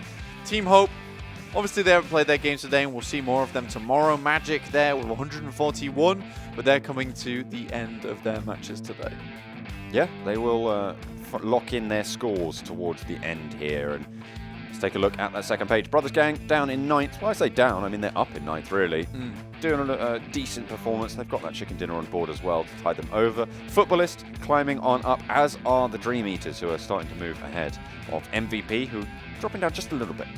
Thing is, the next page is going to come on your screen. The scores are so drastically lower than a lot of these teams on the second page. Is that it's going to be quite easy to hold on to your spot going forward now. You just need to make sure you keep putting in those numbers, those 8 to 9 point averages. Yeah, Deformia Meditari there with 14 games played. They've got 2 games left, and They have to be big it's going to be very, very difficult. Bro Mobile Gaming, though, they have moved up. Of course, before they were sat down in 21st, they're now on 17th. They're right on the border with 70 points. So they're going to be looking to, again, post some more points, and they're going to have another day to play as well after this. So I'm pretty hopeful for these guys. I think that they can potentially try and jump on out. They had some good stages in the groups. We'll see how well they do on Vikendi, which will be coming up very, very shortly on your screens. I mean, they qualified in 3rd from groups, so exactly. Really, really nice to see them potentially start to climb out just a little bit with Mackie snake it in, get themselves a really nice ending there. Fantastic stuff, but we've got more games to come. It will be Vikendi next when we come back from the break. We'll see these teams get closer and closer to that final scoreline that we're all so desperate to see. So don't go anywhere. We'll be right back.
Brewers Gang going to go up to East. Smart choice. They're going to try and keep as many teams away from the back as possible. Making this rotation there is hard. What a shot. Nobody is. No matter who wins, they're still going to be down to 2 players. And it's just not optimal. Asterion mid, they're on the outside. They do get the flanks. The window's really not giving any cover. Swap on over, away from that fight. Punisher has gone down, but they have the high ground. They go out, they burst wide, and oh my goodness me! Mello on a sliver of HP, able to take down 2. Now, they're going against a crippled team who have little supplies left. Healing is now limited. Utility will have been used to prevent the push from Deformia Meditari. No way. Magic in the meantime as Brothers Gang do fall back a little bit, give ground and allow them to push outside. There's so many teams so close that it's going to be very difficult. Fakes on it, goes down, and he doesn't take a flick of damage.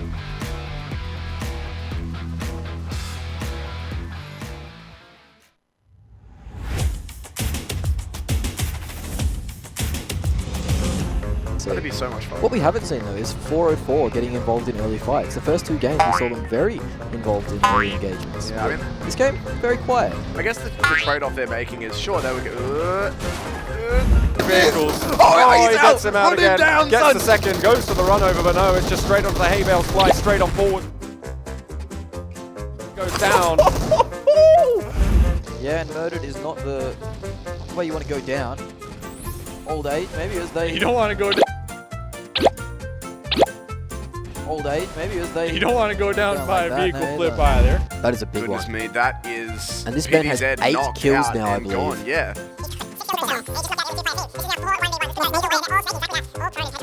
Really out here, I don't think he's going to have the angle. Indeed, he has been spotted. He's going to stand up there for the kill, but he can't.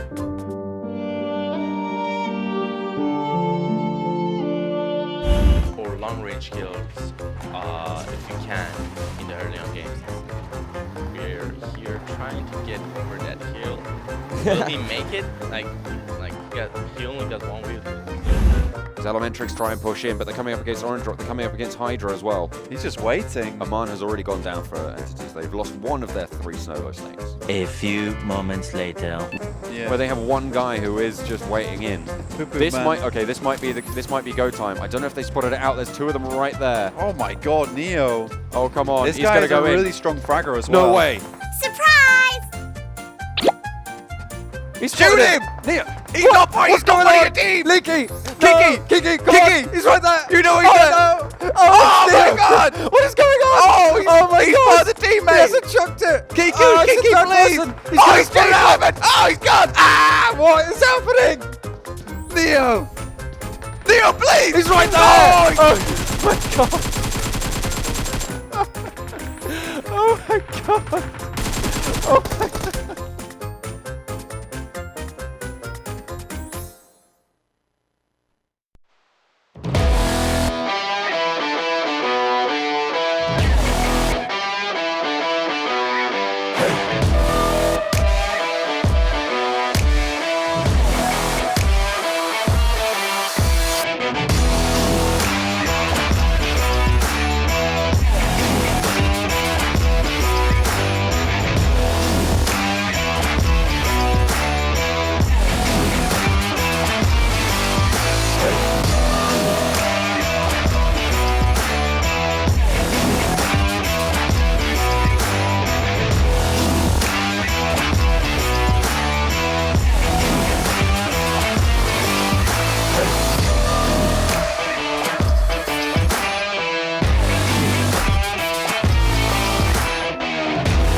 Hello and welcome back to the European semi-finals of the PMCO 2019 Full Split. My name is John Allen. With me is Blank. We're going to be breaking it down as the games unfold. Today we've got 2 more left to play. We're into Vikendi. And of course, if you want to be ready to beat out anyone on the battlefield, it's time for some seamless and uninterrupted gaming with a NEX mobile device. If you want to check out some uninterrupted and seamless gaming, then you can head over to the YouTube channel, PUBGMOBILE Esports. Hit subscribe, hit that bell, have a great time, check it all out, the PMCO, check all of the PMCO action out for the all of it! All of it, you have to, it's mandatory. And of course, if you want to try and emulate some of those plays that you're seeing, some great sprays coming out, you're going to need to download the game, and you can do that on Android devices, on Google Play, on iOS, on the App Store. Just search up PUBG Mobile, you'll have a great time, I promise. You might have some big whiffs coming out from the beginning, or potentially those big whiffs will become big plays later down the line. That's the big brain. Yeah. Really. You make your big whiff into big play. Big whiff become big play. Yeah, and that's when you have the most fun, really. And it's really where a lot of these teams are having the most fun in the PMCO, making huge plays. You got Unique coming over the top of the hill, like an absolute death squad, really. Yeah. Unleashing just true hell upon No Rage. No Rage just had no idea what to do. Yeah. I think Lutz had a really amazing game, and he put up some sort of a fight versus Unique. The rest of his team, however, were like, this is just not happening. We are not going to be able to do anything here. But they did manage to get a really decent kill count going for them as well up the top, which put them very, very close to where Unique finished in the end. So that was really good to see from them. And they had lots of extended fights before that, trying to compete, with Bro on that south side, a couple of other teams just trying to give them jip, and no one really getting batted back.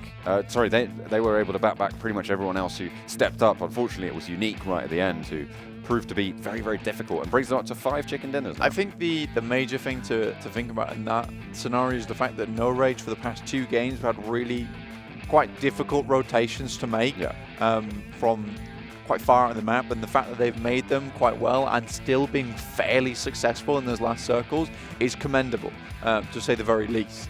Yeah, no, absolutely. It's really good to see. Again, we were talking about Asterion Myth a few times. They posted a decent result. They're starting to prove to us that they are one of the top squads going forwards, and that they can put up the points and the averages to back that up.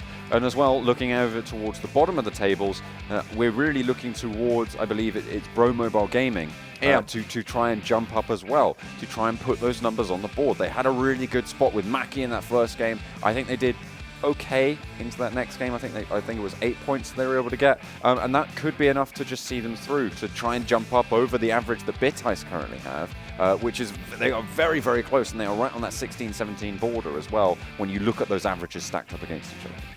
Bro Gaming definitely have a chance here. I think we've seen a lot better things from them coming forward into the semi-finals. I think they just have to keep it up. Black and White been a little bit in the shadows at the moment. We've seen this guy perform ridiculously well in the past. I want to see more of that from them. They definitely have like high kill power from this team, and what I saw in the group stages was just really immaculate positioning from them, which has seemed to fall off into semi-finals. Now, everything aside, semi-finals do create a lot of pressure on the mind, because it is as much a mental game as it is about mechanics and skill in-game.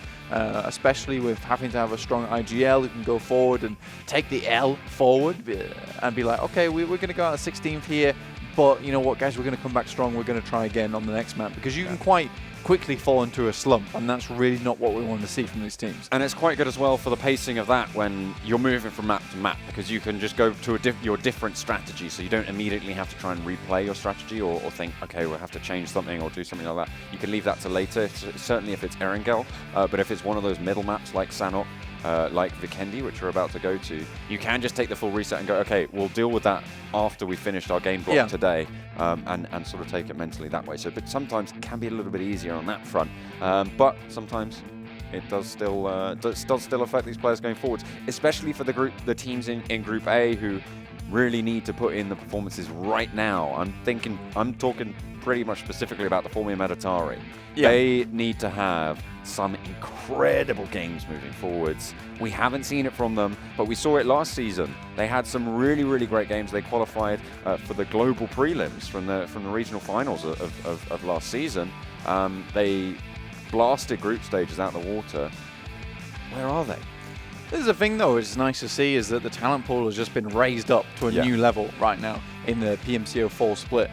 It's incredible to see that we're just having teams who looked so strong before now overshadowed by new talent coming in or old talent who's practiced really, really hard coming into the future. For Deformia Meditari, this is a good learning experience for them. There is still definitely potential for them to make it into that top 16. But like you say, John, we need things to change here. Yeah, well, see if the winds of change to bring sweet victory for Deformia Meditari. Quite frankly, they probably do need 2 victories in a row to be in with a chance of jumping on up.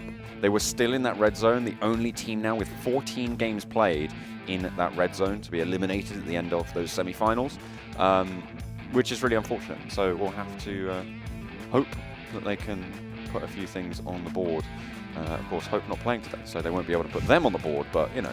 Yeah, it'd be pretty mean if you put Hope on the board, though, like four players just all on one board. That would be really harsh. Unless it's a surfboard, because that would be dope. That would be dope, but I'd prefer a few boards rather than just one board for Bodyboard, skimboard, skateboard, good. snowboard. Yeah, all the boards.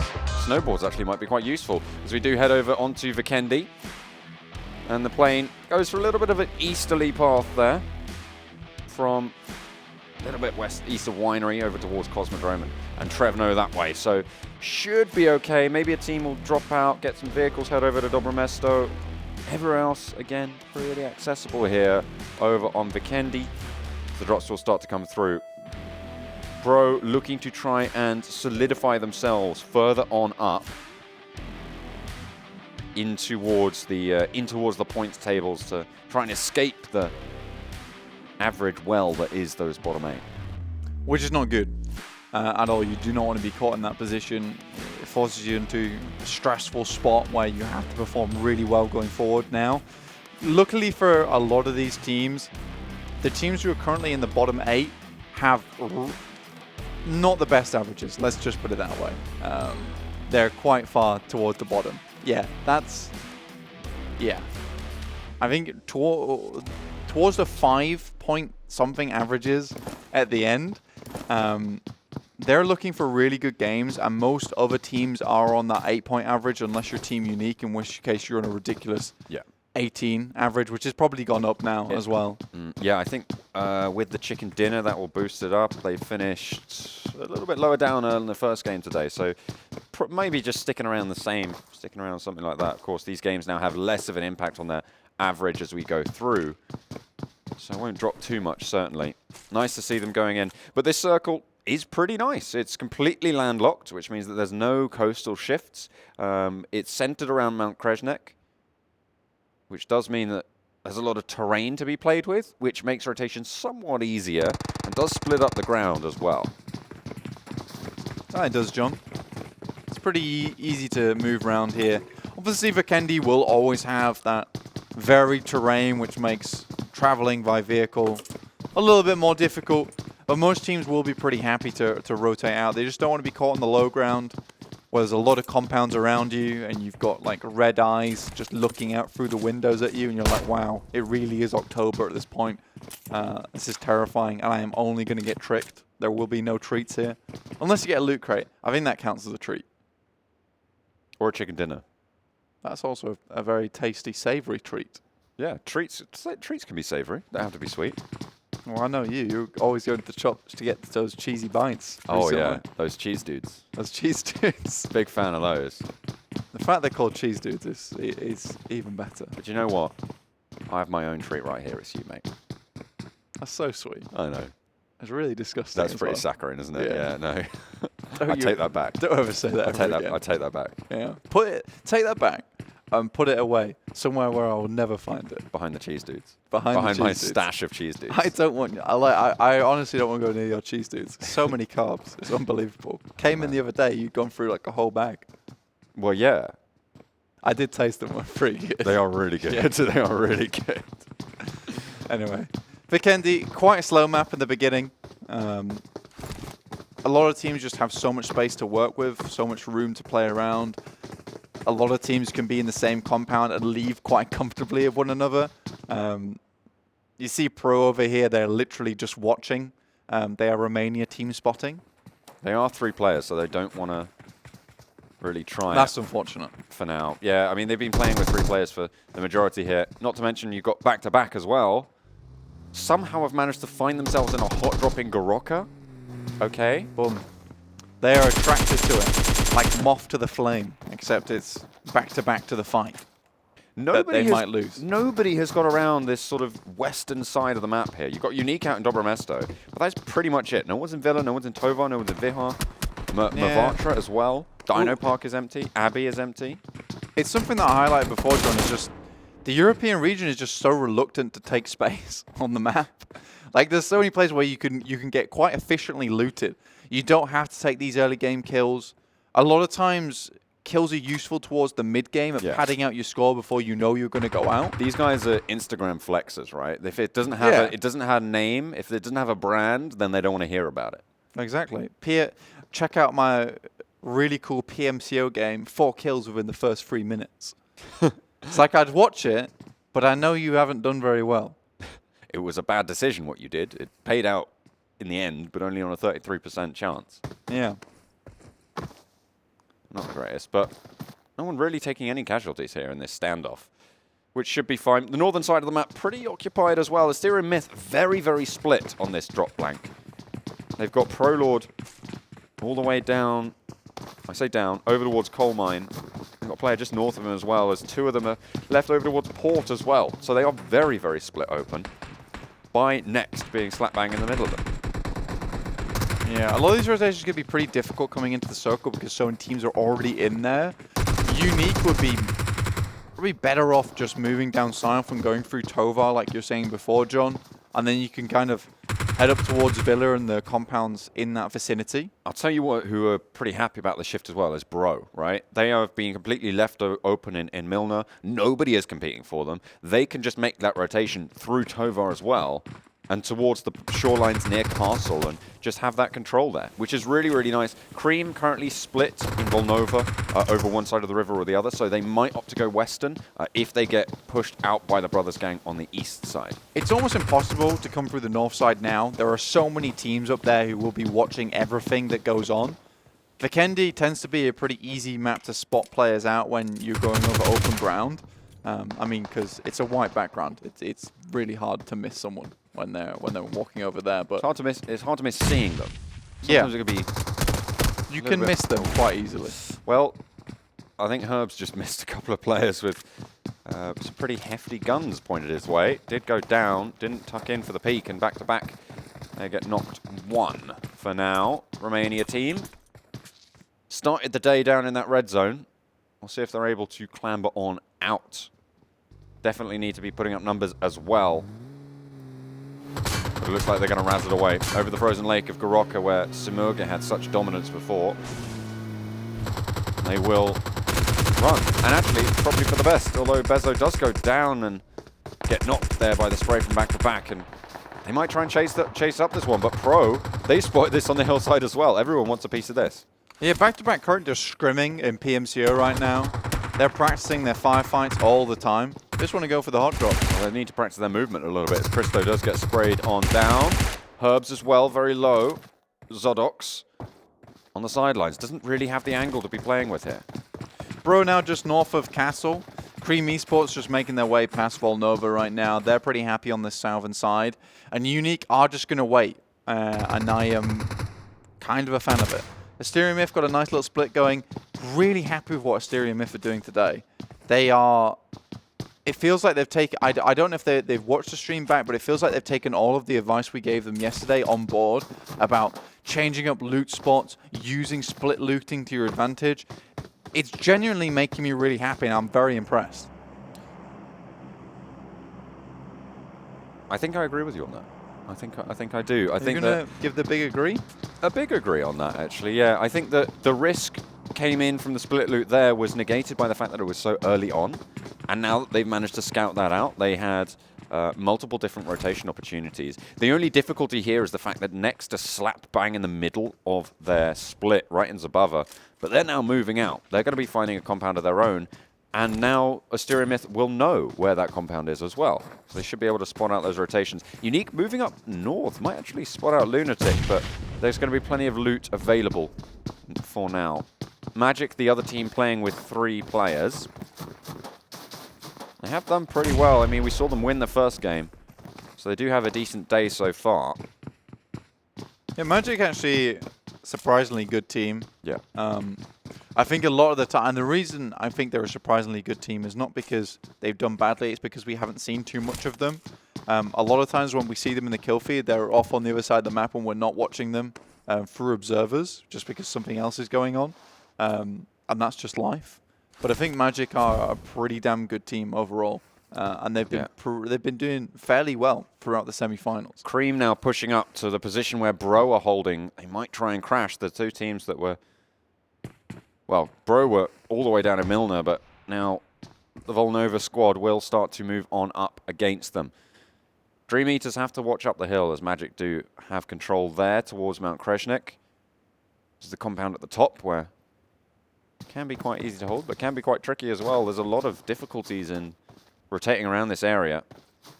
Asterion may be looking to try and join up with one another, as they will get spotted out by Old Boy as well on this rotation, as well as NEX. So some tricky northwestern play coming out from these squads. Around Mount Kreshnik shouldn't be too difficult, actually, because there's quite a lot of ground and quite a lot of terrain and walls to be playing around. This is what I was talking about before, Blank, with the way the circle shifted. Yeah. There's just so much space that players can chill around for the time being. It's going to be pretty slow until we see the next circle come through, especially with Mount Kreshnik, like you say, John. It blocks off north, west, east, and south, depending on where you are playing around it. It's almost like a blind spot on the map, especially with teams playing directly west and directly east a bit, like Deformia, Meditari, Unique, back-to-back, and Pro. And here's what Unique do. They are just so bold with their rotation. You see them all just razzing it through, looking for that central position. But again, these rotations are smart. Look how much cover they've got on the right side of them. Yeah. They want that eastern side of Mount Kreshnik. You can see that's what they're aiming for. But there are a couple of DreamEaters there. Headache. He gets spotted out in the corner. They are rolling straight over the top of him. Is he going to take the shots? Yes, he will. Kitsune does fall pretty early on. Gets behind the vehicle. Unique will not be able to save them. But they will know now that the DreamEaters are here. So will Magic. They'll realize about this roll-up. Yasha does go down as well. Unique doing the work, though. They're going to take it back to the DreamEaters. Toffees goes very low, so does Eclipse. And now Magic are starting to chime in as well. They've got oversight over the fight. The first blood goes over the DreamEaters, but at what cost will they be able to hold off against Unique?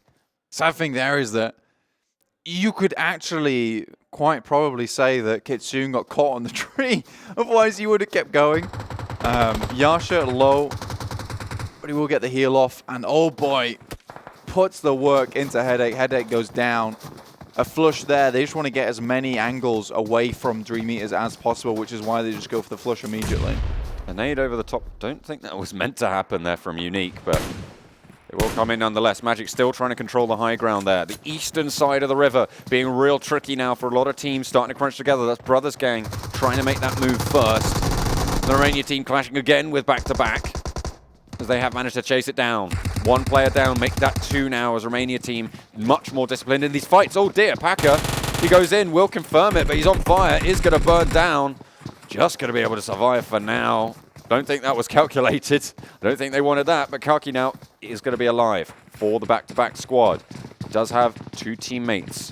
One of them is down, however. Might be able to hold it off. They go for the fight. They're now isolated into one room. One goes down, but 2 fall immediately in their place. Zodox is going to try and hold up in the high ground, but back-to-back cannot hold on. They go down, and with it, potentially their hopes of making it through these semi-finals, Blank. I don't know how clean they're feeling right now, but they sure as hell just got a shower of bullets from Romania team. That one looked like it hurt. Romania team have all 4 players still alive. Back-to-back, like you say, are now out-eliminated. Not where they wanted to go down. Really, we can see on the map here that Pro, Cream Esports, FUTBOLIST all are fighting currently, and Unique are making their way down here as well, but I think that they might just stop just outside of Mount Kresnik. Yeah, I think Pro just got eliminated in the meantime. 2 teams have gone down now. That's unfortunate for Pro. I don't think they're going to be climbing much further today. Deformia Meditari, they need to have a really, really good game, as we said before, but right now they are taking heavy, heavy fire from the Brothers gang. Kinda God trying to trade it off. You've got 2 of their players out wide just a little bit. 54th and the Punisher trying to take those long-range fights, but they've lost Warfare and they've only got 1 kill now. This is not the start of a chicken dinner run, but they still have plenty of time to operate. They still got plenty of players as well. They should be okay with this range, but the next circle is about to shift in. Nice jump. See where it goes. Currently, Asterion Myth in a bit of a tight spot up here next to NEX. I think that's an Orm in the hands of Deformia Meditari. Yeah, that's going to be painful. Whoever it hits, wherever it hits. Yeah, look at that one. Has a decent scope on the top of it as well, so should be okay to move on forwards. Next zone just about to come on in. The Brothers gang still taking a little bit of a fight with No Rage across one of the bridges. Ooh, that's forgiving. Just north of Podvosso. That is very forgiving, you're right, but it's going to mean that Next and Asterion Myth have to push in, as well as the crunch from Northern Lights over on the south edge of Cosmodrome, trying to push in through both KUMA, No Rage, and Brothers gang as well on the other side of that bridge. Asterion Myth, they spot it out, they wait for the mount up, but they're a little bit late on the spray. Harb able to get away for now. So they did leave it out with Mello as well, making the break away. No knocks coming out from them, might make their rotation a little bit harder, but Harb has to try and swing wide, goes very, very low, has to jump out behind the tree as the vehicle goes up.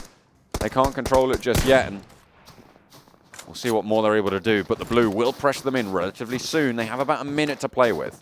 I'd say the best bet here is to go clockwise towards Cosmodrome and insert yourself from the northern side, just outside Mount Kresnik, because that's going to provide you a lot of cover making your way into the circle. Next to go in the complete opposite direction, we'll see what Asterion Myth decide to do. Right now, Northern Lights also making that rotation that I just mentioned down to the north side of Mount Kresnik. Unique have rotated immediately central. This is what we see them do so many times. And I have to praise them for it, because they have the backup of their fragging power. The question is, if they were to move forwards against teams on a global level, will they be able to still do this strategy? Because they won't always have that firefight prowess that they have at the moment in Europe, coming up against teams that are potentially stronger in a firefight. Yeah. On the global stage might not be the strongest decision to go for those rotations, but at the moment, it's working out great for them because they are just one of the strongest firefight squads. The thing they have to bear in mind is that, yes, here in Europe, yeah, potentially they have a higher percentage than most to win out fights, though these are bad habits that they're ingraining into their own play. Potentially. I mean, it's just a question of, is their firefight really that strong? There will be a lot of time, though, before those global finals as well, though. You have to remember that. So they will be able to scrim that out, try and figure out some new strategies, and try and go for some global stage scrims as well. So you really have to look at that as a sort of almost a separate style. But you're right in that it is potentially a bit damning to have it such a ingrained idea of playing, and maybe will be their fallback strategy if things go awry. And might not be the best. Well, got to see if they get there first. Obviously, still got the regional finals coming up. Team Unique may get dethroned. We never know. Well, with averages like they're posting, it's certainly going to be a difficult task, but anything can happen. It is PUBG Mobile after all. The Mount Kresnik push coming in from Asterion Myth this time around. They didn't rotate north. They're coming up against Magic and DreamEaters, who both are still holding these locations. KUMA trying to push in a little bit closer to No Rages. Northern Lights skirted around the edge of that fight. Now just going to hold on. No Rage got the Orm as well. Look at that. Got the ghillie suit as well. Not the best here on on Vikendi. This is the look at me ghillie suit, as opposed to there are some you can't see me there ghillie are some suit. bits of terrain that do favour it a little bit. And actually, it's better than most clothes anyway. Yeah, it does break up your shape. There are a few people who are in the mind of like both the ghillie suits on Vikendi are awful. There's four. So in camouflage, there's 4 S's that you need to adhere to. That's shape, shine, silhouette, and shadow. So shape, the shape of a human is actually quite noticeable. We've evolved to see that one. Shine, of course, you can see a glint off miles and miles and miles. Shadow is actually quite an interesting one because the shadows of your face actually do provide quite a lot of indication that you're in that comes in a little bit more close range. And silhouette, obviously, if you're running along a ridgeline, you can be seen for quite a distance as well. So those are the 4 camouflage techniques that you're going to be using. The ghillie suit breaks up potentially mostly just one of it, that's shape. Yeah. And potentially shadow as well. That's in real life, though. In PUBG Mobile, there is a school of thought that both the ghillie suits are awful. That is also true, but there's the Orm being in the hands of Billy. We'll spot an elbow as soon as Tabsy pokes that left side. Billy can just land that shot. He's already on half HP. Is going to have to heal up just a little bit. But in the meantime, Unique dominating the center of the next zone as well. They'll be happy on their coastline. Well, it's kind of a coastline around the frozen rivers. Just north of Castle. Castle's still in it, by the way, but no one has been there. Probably wise. Yeah, Castle is just so dangerous to play. That was a really smart Molotov from Billy. Forces the pushes out wide, but Zana is going to just go right up next to him. He literally looks like Chewbacca running around in there. That's an incredible impression of Billy. Thank you very much. But at the moment, they haven't been able to make an impression of Billy against the opposing wall. He's right in the bathroom. We'll go for the spray. We'll go for the challenge. We'll go down, and the Orm with it. Yeah. And that ghillie suit will no longer be in operation. But the rest of his team, they're chiming on through. And actually, you know, Zana goes down. I think he'd do better if he had the crossbow in hand. That would make much more sense canonically. That would be pretty cool, wouldn't it? Yeah. I like that. Asterion Myth, they're still going. Like this, it feels like this team has got a little bit of a confidence boost, and they're using it to their advantage. They're feeling a lot better about themselves. I'm happy to see it. But again, we look at the map here, John. On the western side of the circle, there is literally no one there, and Europe just seems to be a huge sucker for third parties and attracting themselves towards gunfire and fights themselves. Magic right now facing against Asterion Myth. Currently it is Lunatic here versus All In. That was really nice, actually. He was all in, and he's all out now as well of it. For now, the blue will start to push in, but they're right on the edge. I think they should be okay just on the foothills here. The next circle, we're going to hard shift towards them as well, so they've got a little bit more time now, a little bit more grace that they can play with. Lunatic looking to crawl away and actually deny Magic this pickup. If he can get over the edge, I'm sure we'll see Asterion Myth rotate and try and get that res off, but at the moment, he's really not going to have the best of luck there. Might just get confirmed. The question is, will he drop down? Will he be able to actually get back to a resable location? Not too sure he's going to be able to pull that one off. And even if he does, no guarantee they'll be able to make it. Magic will still be up on high. Lunatic very, very low now. Will get confirmed. No. Master picks that one up. KUMA coming down past Mount Kresnik. It's so sad. They're in the circle for so long. Phase 5 really hurts you. Schlumpy go down too. I don't think KUMA's making into this one. Even if they do, they're going to have to worry about Brothers Gang, who are currently going to be gatekeeping them. But Unique now, they do go hard edge, and it doesn't pay off. Deformia Meditari actually doing a lot of work onto Unique right now. And pushing in. This is the performance that they needed to have as well. Remember, Deformia Meditari need to post huge numbers if they want to be in with a chance of escaping that red zone to get eliminated at the end there. But they got Bro waiting in the wings who are looking to do a similar thing. They need to be worried about this because Bro have had some really good games so far today in terms of just upping those averages, keeping themselves alive. And the Brothers Gang coming in from the north might just prove to be difficult to handle over in this fight on the eastern side of the circle. Deformia Meditari now, they are going to go out. Unfortunate as the Brother Gang crash on in and find themselves a couple of kills. So Deformia Meditari pretty much crushed now in terms of their hopes and dreams for making it through. Not where they wanted to go out. Rogue out there of the circle, so low. He is going down next. Zana has made his way in, but he's in the sight lines of Fake Sonnet, who will put an end to his run. Right now, Brothers Gang got themselves a veritable garage going on here of a lot of vehicles available to them. They can pick and choose. Do they want to take the Ferrari out today or the Lamborghini? Let's see. They might opt instead to go for, I don't know, something else, like get the Tesla. Be a little bit more environmentally friendly. Potentially. Or they might just pull out the race car. I mean, we do now have a PUBG Mobile race car.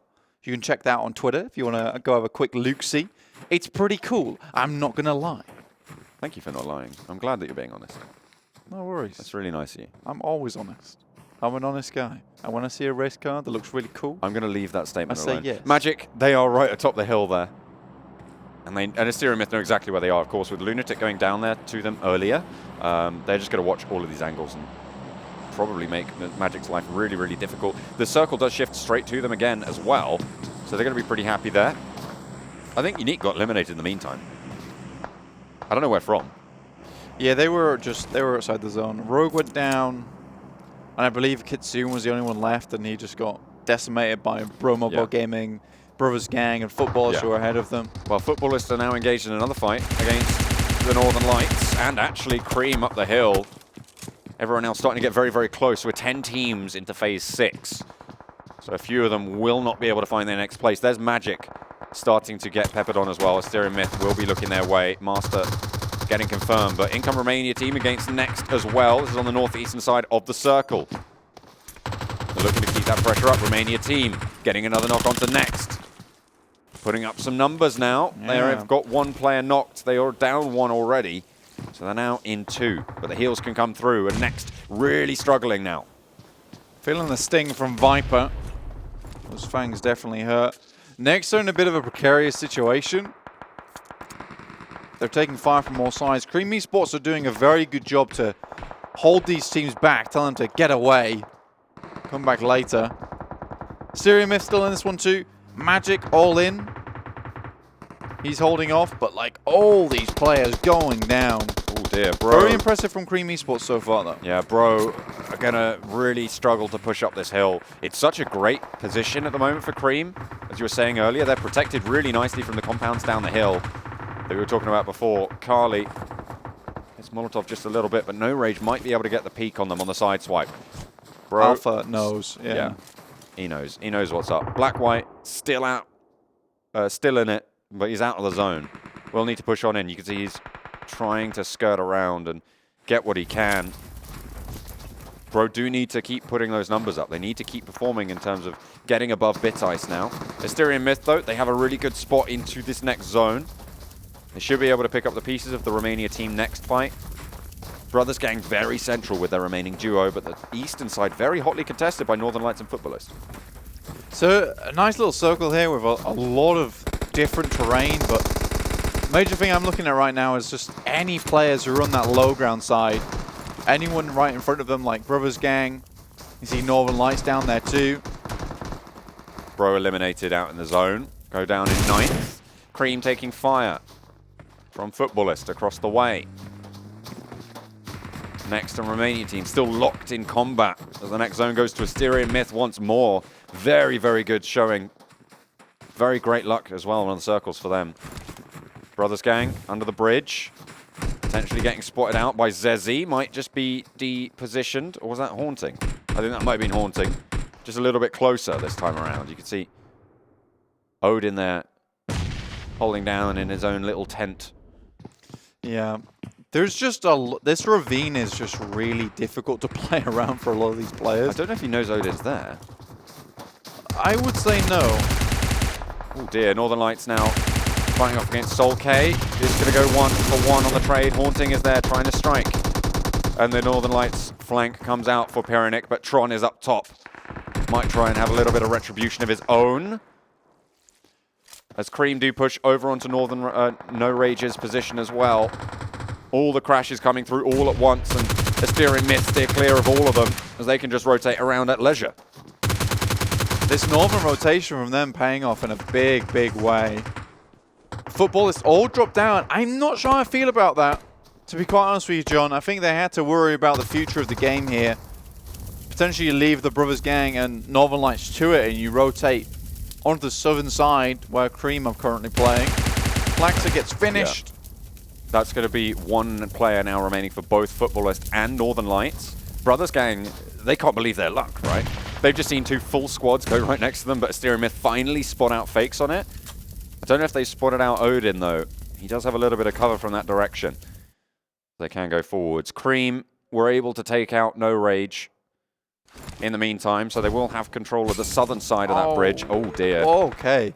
It actually exploded on the floor.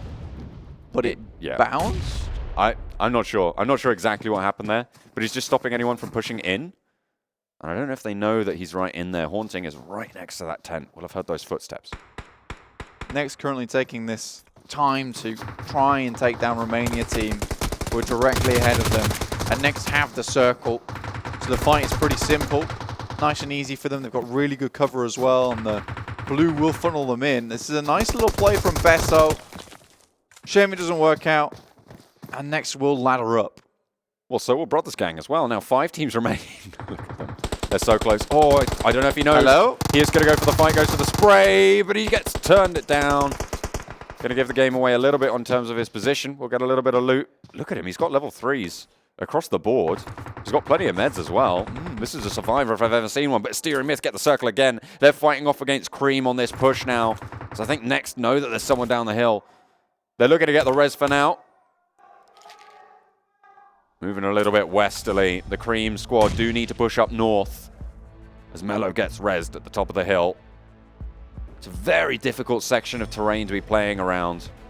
The icy slopes being protected really nicely by Asterion Myth. Odin may have just dug his own grave by playing in that ravine. Sure, it's laddered him up a little bit, but how far can this man go? We'll find out soon, I guess. Next, Mello gets knocked. Again, Cream try and make this push. Odin will have to start to move around some pretty open ground. Will the distraction be enough? Will Asterion Myth's attention be held? Alpha does go down to Poser. So they do confirm it. You got Kalos out in the blue. Or on the edge of the blue anyway. As Mello gets knocked again. He's going to go down real fast next time. As Poser just holding down this line.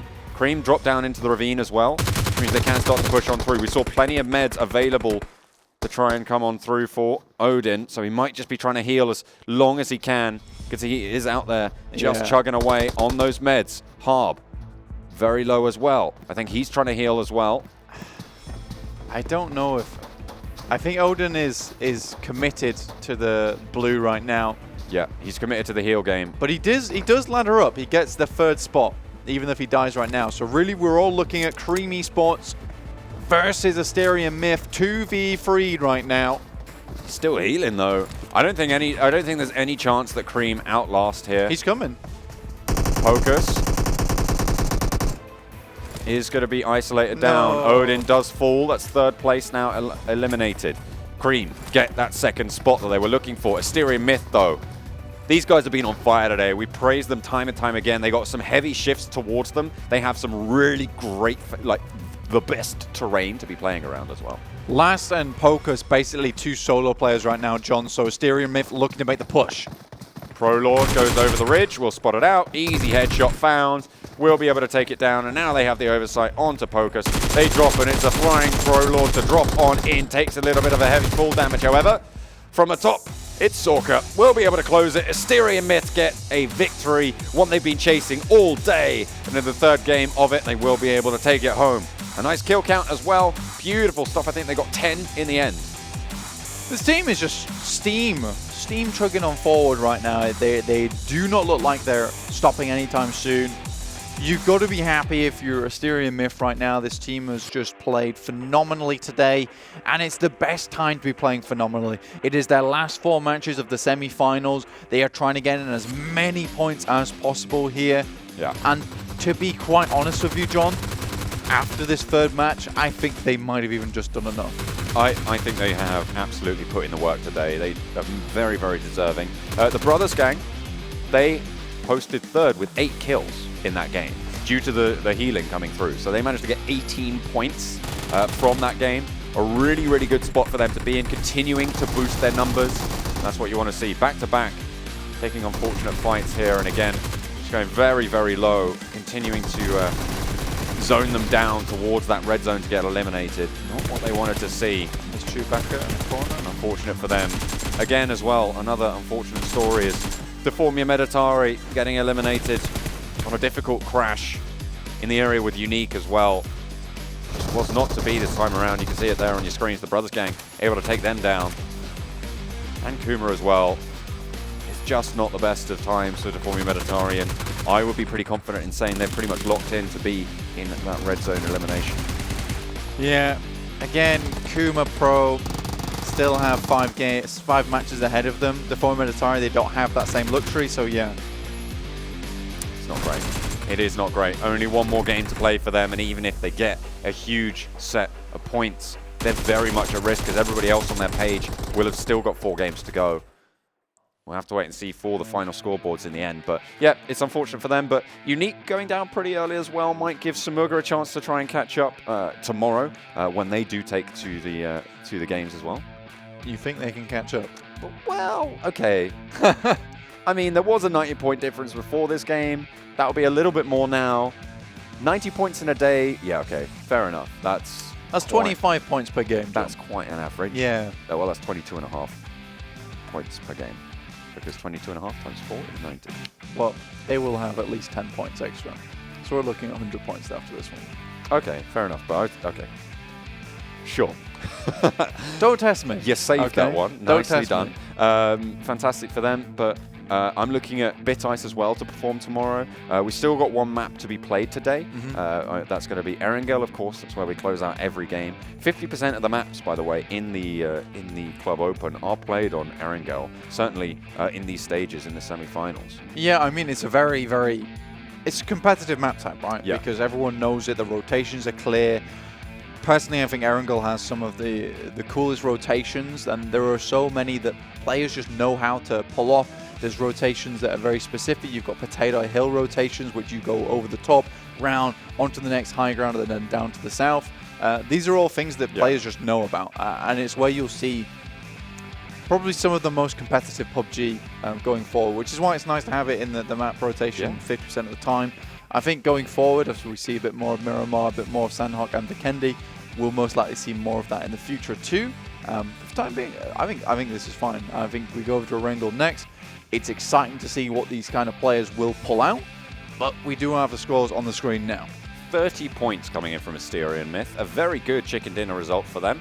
18, as we said before, for the Brothers Gang, actually leapfrogging Cream, who placed in second in the standings there. Only 3 kills for them, so they're down on 17. Still a very good scoreline for them. And again, pretty much everyone on this page had a good day, except for No Rage, down on 5 points. That's a really heavy drop between the top 7 and the rest. It's because a lot of the points were claimed towards number 1 to the 5th rank. Now we go over to the second page, and it's looking a lot more dire. PMCO Gaming, they were very slow on the rotation northwards, and they took a lot of fights, which I don't think they had to take, and it ended up attracting the Wasps, which are Team Unique in the end. Magic there with 5 points too. I think, to be fair, 5 points is a happy score for them, considering how many times they were laid bare by many other teams. Yeah, it's not the best, but they'll take it. Another team that I'm going to be looking at, actually, we saw on the first page, is going to be the Romania team. I'm going to be interested to see where they land on the standings. Brothers Gang making their entry onto the top page yet again, bringing themselves back up. But we've still got Simurga and Team Hope both still there, still with 4 games left to play. 1 game left for everybody else here. Asterion Myth there with 157 points. Congrats to them. A wonderful day so far. We'll see if they can continue the trend on Erangel, which will be coming up shortly. Team Unique, 256 points. Even if they went out early in that last game, they don't care. They really just don't care. Yeah, they could probably celebrate already, to be honest. I mean, it's going to be really, really hard for anybody to catch them at this stage. They pretty much secured that top spot, so nicely done to Unique. Of course, here is the page just above that red zone, back-to-back, dropping closer and closer to their fate, potentially, as we move on forward to their last game as well. Northern Lights, they're pretty low down, but they still have 4 more games to play after the end of today, so they might be okay with that one. Cream, a similar spot for them. Should be a little bit easier for them to try and recoup some of those losses. And everyone on this page who will end today on 12, or in Cream's case, 11 games played, they will be okay with that. But over here, Deformia Meditari really, really struggling. 71 points over 15 games. Not the best.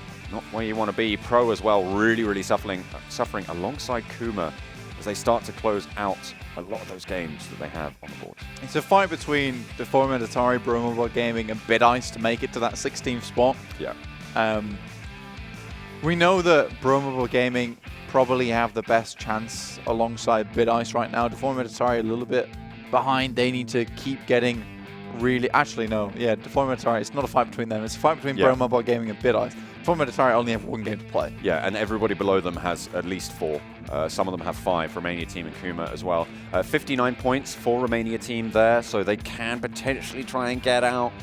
They are potentially in the running in terms of that. I mean, they were sat relatively close on those averages, about less than half a point below that boundary position. So it is still very much within their grasp if they can post some good results. But they still have 1 game left to play today and then 4 more to play tomorrow. Of course, we are going to be heading to a break and we'll see the remaining game of today where some teams' fates will be sealed, some teams' scores will be locked in. How many points will Unique end up on?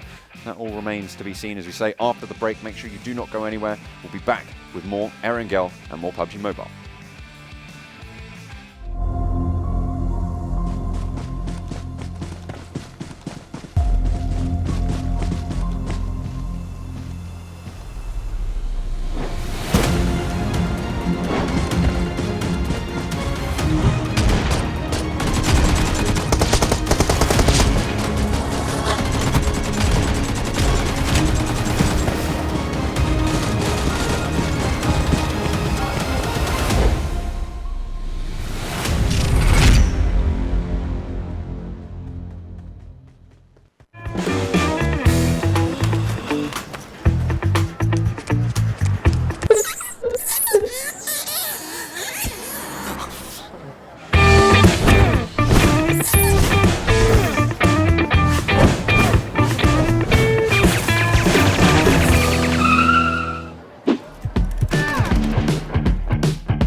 PUBG Mobile Team Deathmatch. Endless respawn, endless fun. There is a better choice.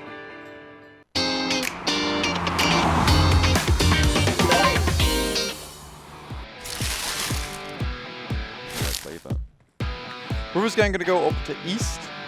Smart choice. They're going to try and keep as many teams away from the back as possible. Making this rotation there is hard. What a shot. Nobody. No matter who wins, they're still going to be down to 2 players. And it's just not optimal. Asterion Myth, they're on the outside. They do get the flanks. The window's really not giving any cover. Swap on over. Away from that fight. Punisher is put down, but they have the high ground. They go out, they burst wide, and oh my goodness me! Mellow on a sliver of HP, able to take down 2. Now, they're going against a crippled team who have little supplies left. Healing is now limited. Utility would have been used to prevent the push from Deformia and Meditari. No way. Magic in the meantime as Brothers Gang do fall back a little bit, give ground and allow them to push outside. There's so many teams so close that it's going to be very difficult. Fakes on it, goes down, and he doesn't take a flick of damage.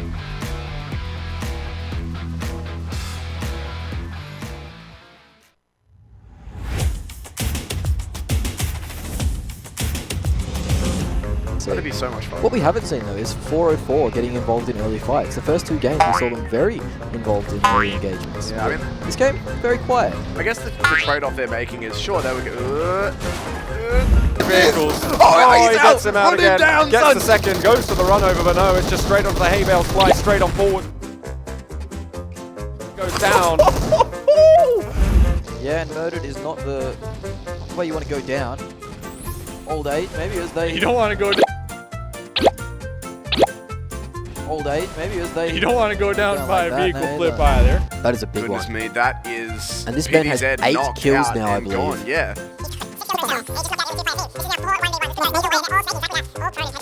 Really out here, I don't think he's going to have the angle. Oh, It he has is been spotted. He's going to stand up there for the kill, but he can't.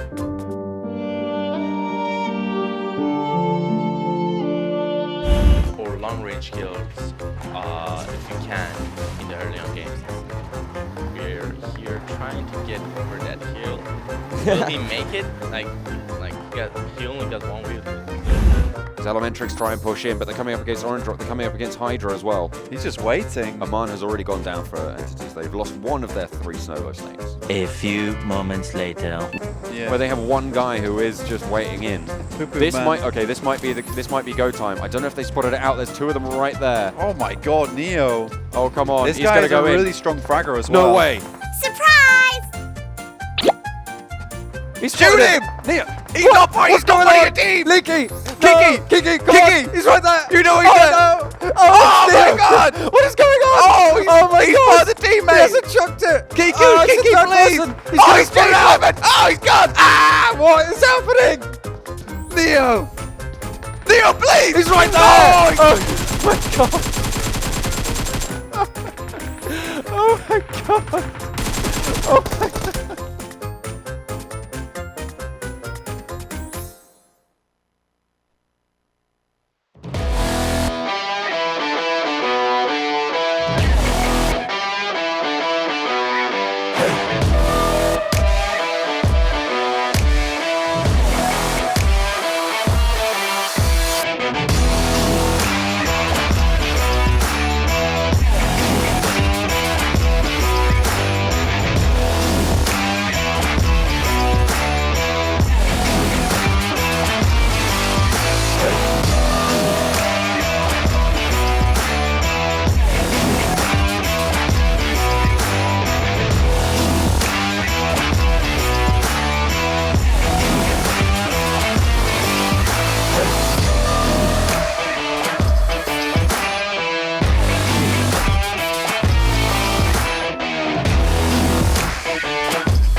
Hello, welcome back to the final game of the day for the European semi-finals here at the PMCO 2019 full split. My name is John Allen. With me is...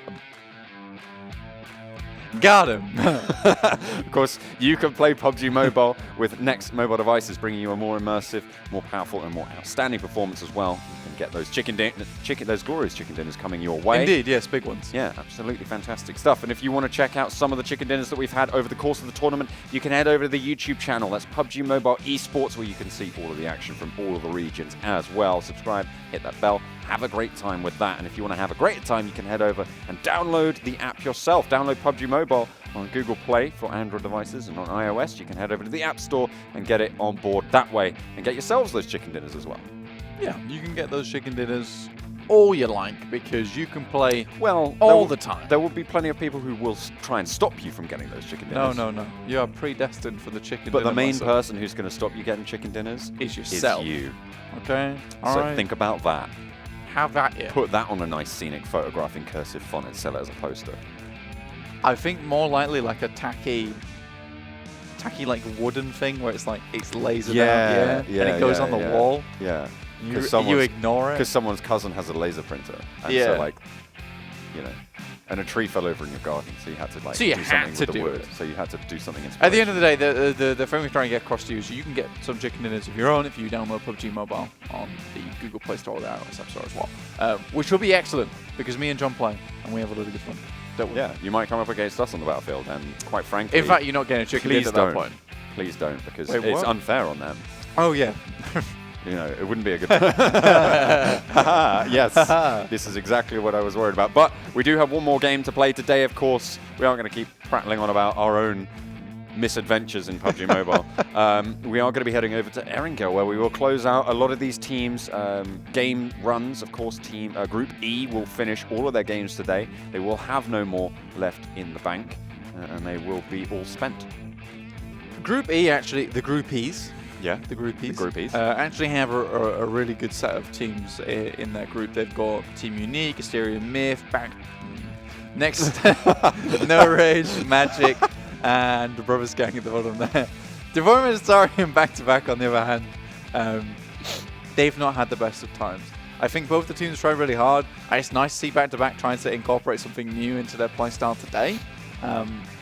But they are most likely going out. That was really well timed as well. I did that immediately, and then the transition happened. Yeah. Well, I'm back in the zone, and hopefully you guys are too as we head over to the skies above Erangel. The last hurrah for Deformia and Meditari, potentially, as they are really at risk. I don't think they can really get enough points to try and escape here. It will be very, very difficult for them to do so. Match number 4 between groups E and G. Of course, this will be the 4th time that these 16 teams have dropped onto Erangel, so it should be pretty confirmed as to what they are going to play. And of course, for each of these groups as well, within Group E and within Group G, those teams will have played against each other on Erangel. Now, this will be their 8th time for Group E, and I think it will be the 6th time coming in for Group G. Should be very well. That's what I'm trying to say. So what John is trying to say, they know what's up. They know what's going down. We've had this kind of similar playing path before too, from Sosnovka going up to Stalba. Didn't we? I want to see the western side covered. I want to see players going over there.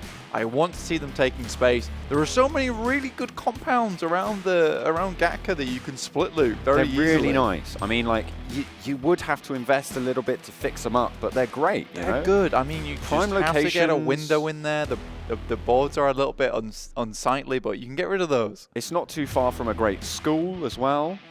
Over near, I think it's near Rozhok. There's some apartments to move into. Easy. Fantastic stuff, potentially, you know, for a young and burgeoning team trying to forge their way in the world. But everyone dropping a little bit short, maybe, of that, as back-to-back actually still had to Pachinki. Asterion Myth did change it up again. They went to Zaki last time around. This time around, they're going to go Kameshki. Really going for these outside drops. You don't listen to me, and I become the circle gremlin. I whack the circle on the western side of the map. Now you have to go there, okay?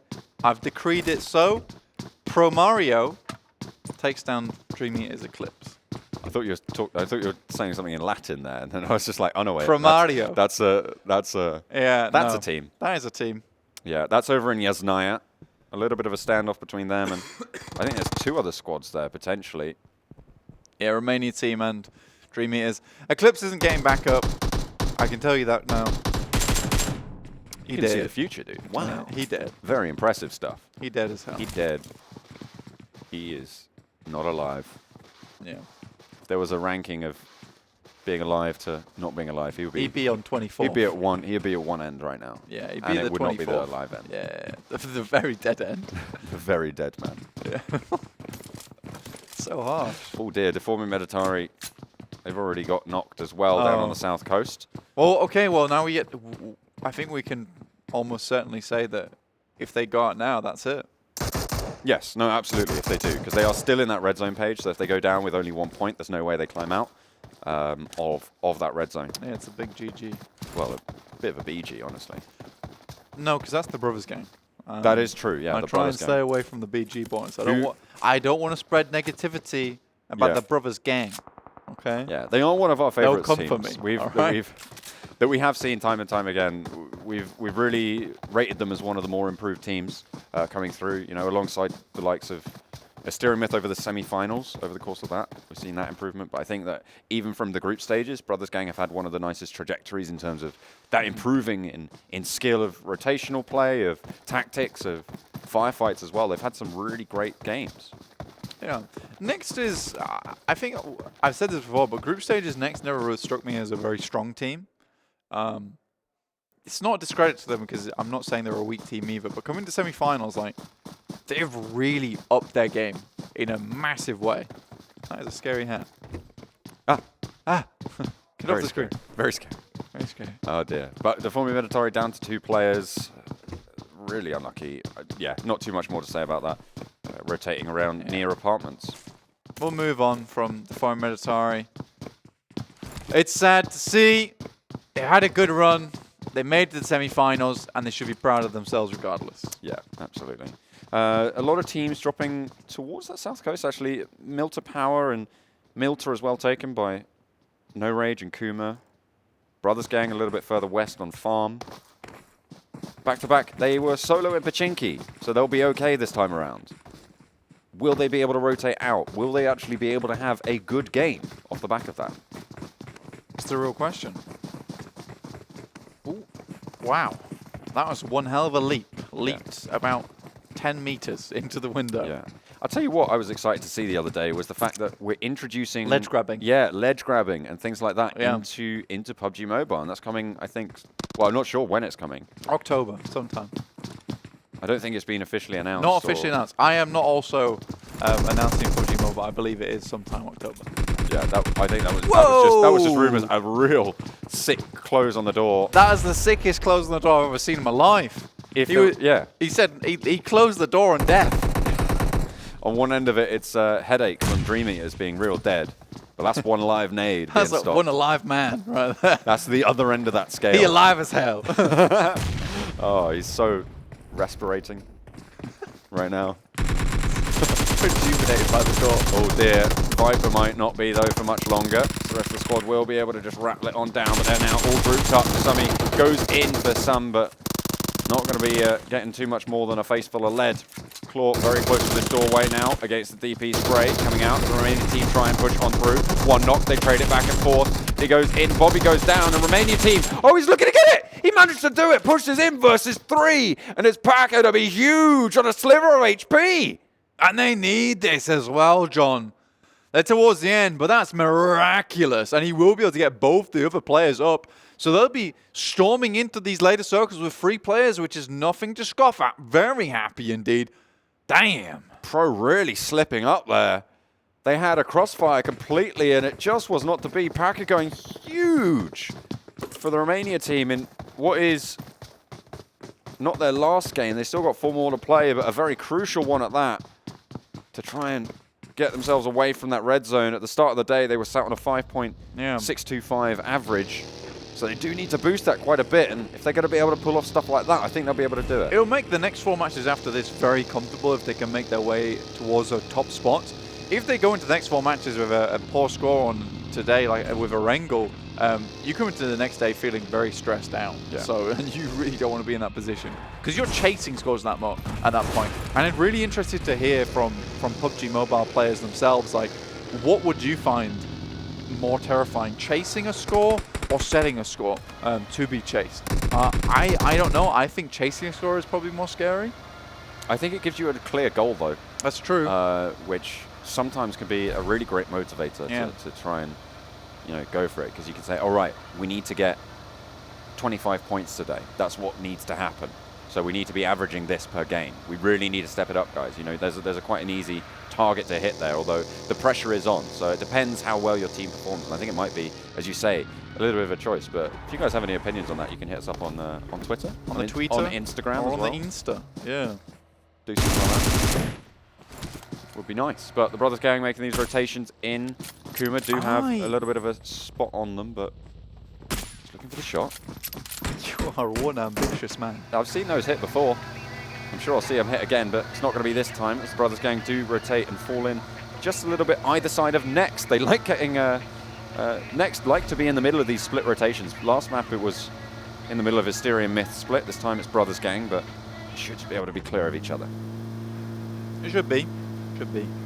Bro, now in Gatka, it looks like they're holding a couple of separate compounds here. They want to make sure they hold as much ground as possible. Yeah. Especially when you move over the fields, you can get a really nice crossfire from these compounds and just blow up vehicles pretty much immediately. Which is why it does become quite difficult to rotate using vehicles if the circle does move down towards Gatka and the fields down there. FUTBOLIST in a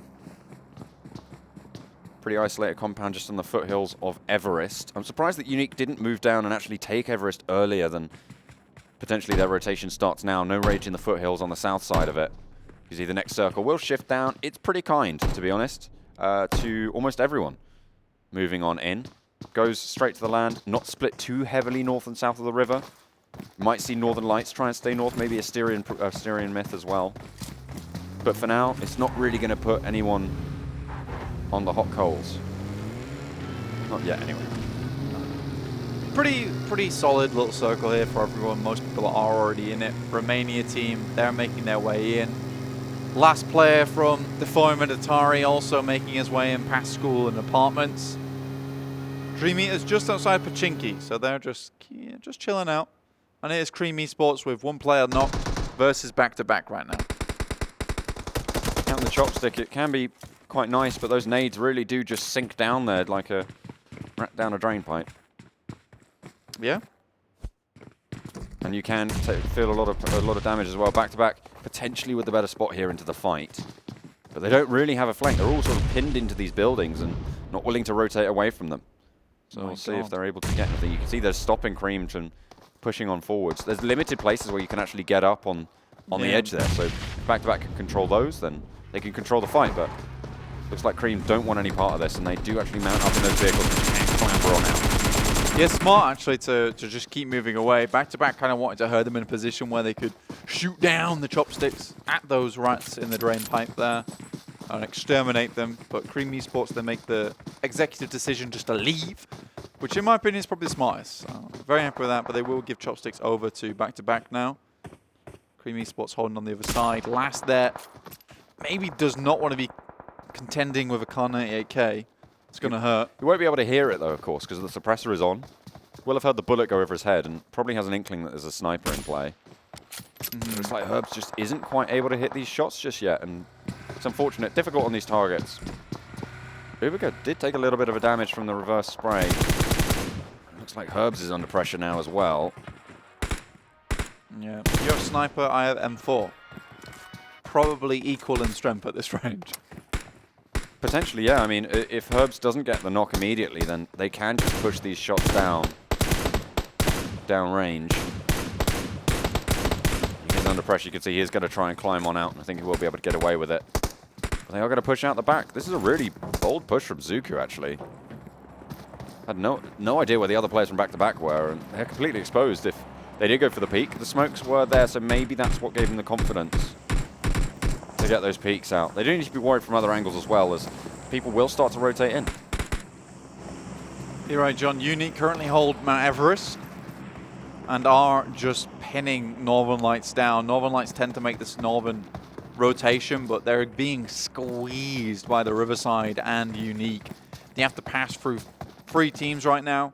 Asterion Myth, on the other hand, they're just going to use Mount Everest and Georgia Paul as a means to hide. But again, because of the way the circle is, they have to move past Georgia Paul into those big fields where they are visible, or move on this northern side, just in the same rotation Northern Lights made, which Unique will be expecting.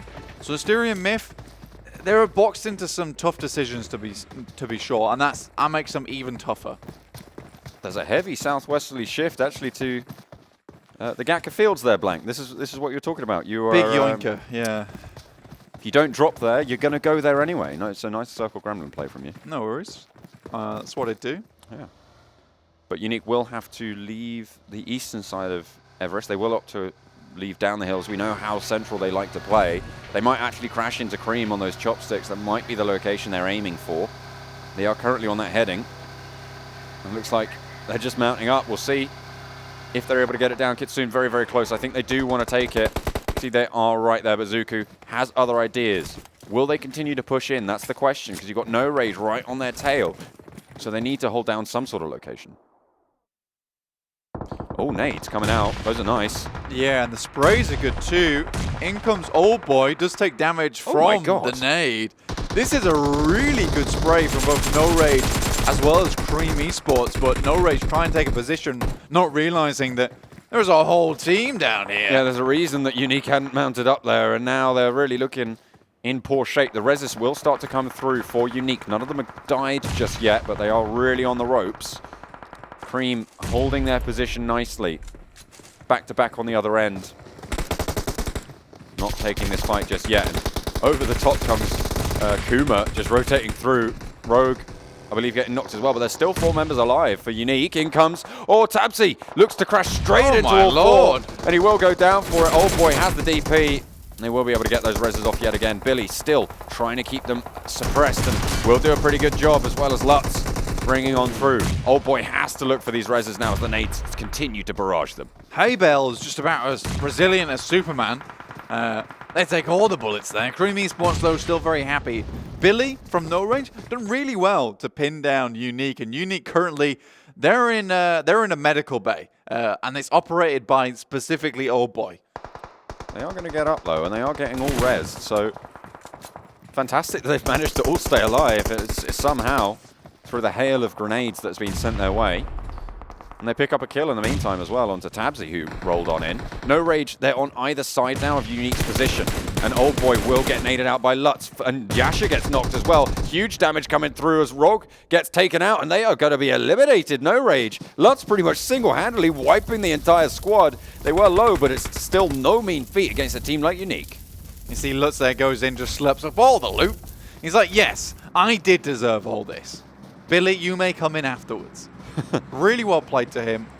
I think we've seen Lutz do the most work so far from No Rage. This guy is really, really good. And he stands up tall to Unique. And we saw that on Sanhok. He was one of the players who was able to hold them down.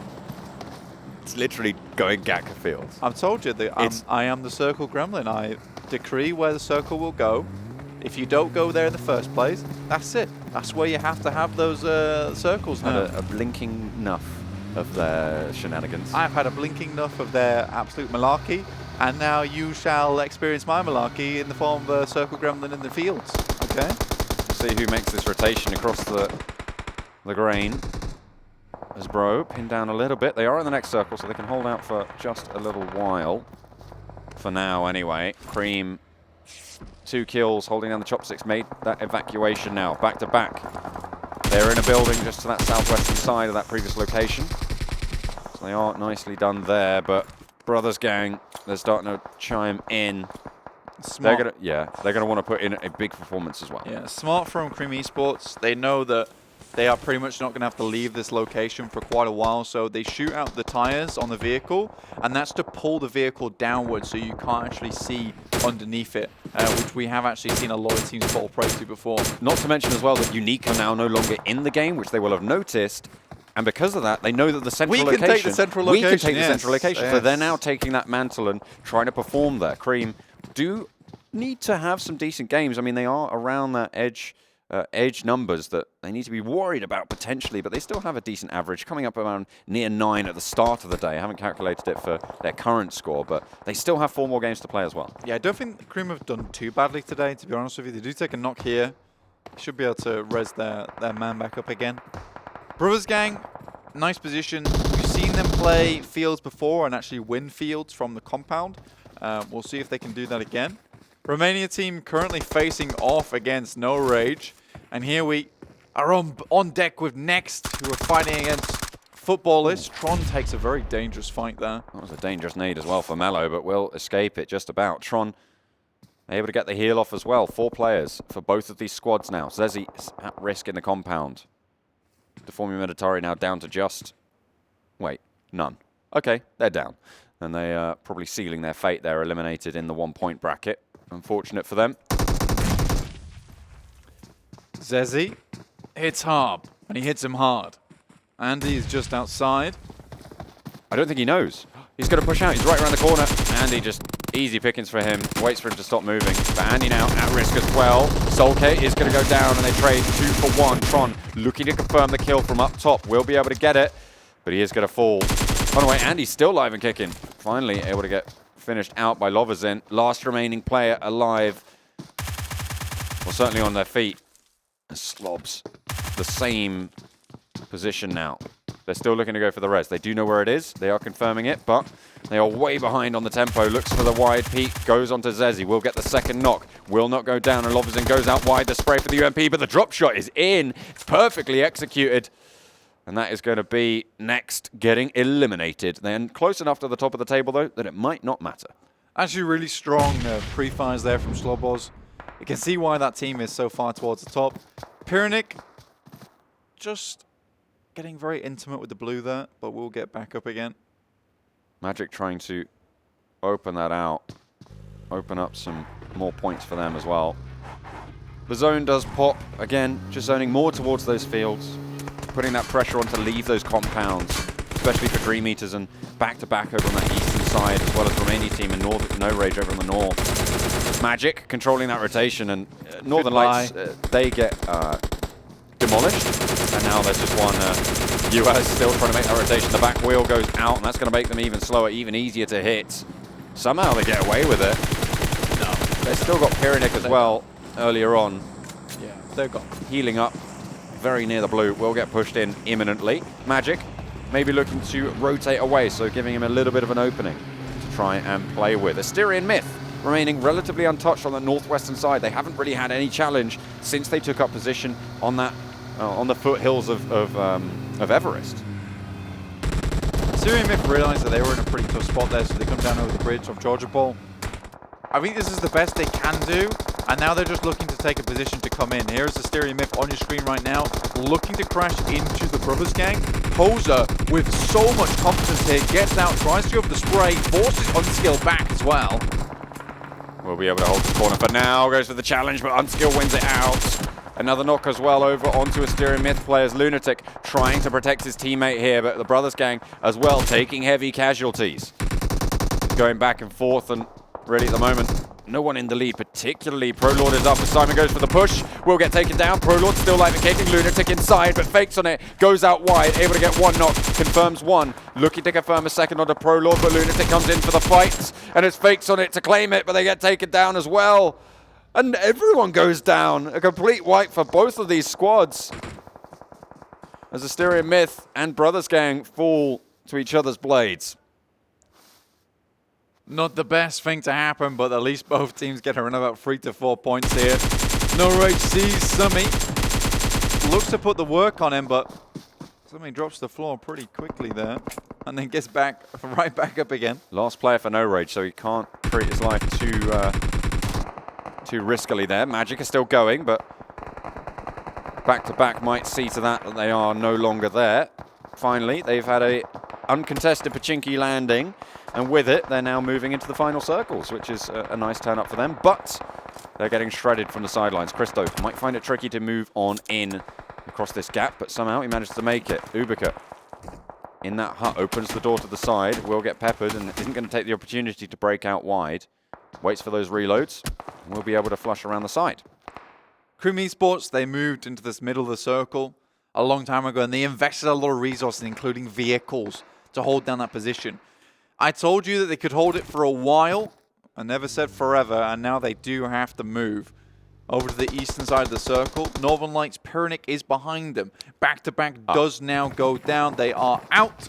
They go out in 7th. Not a terrible score, but it's not what they needed. They've got a couple of kills on board, but I don't think they're going to be too happy with that performance. That is the end of their run in the semi-finals as well.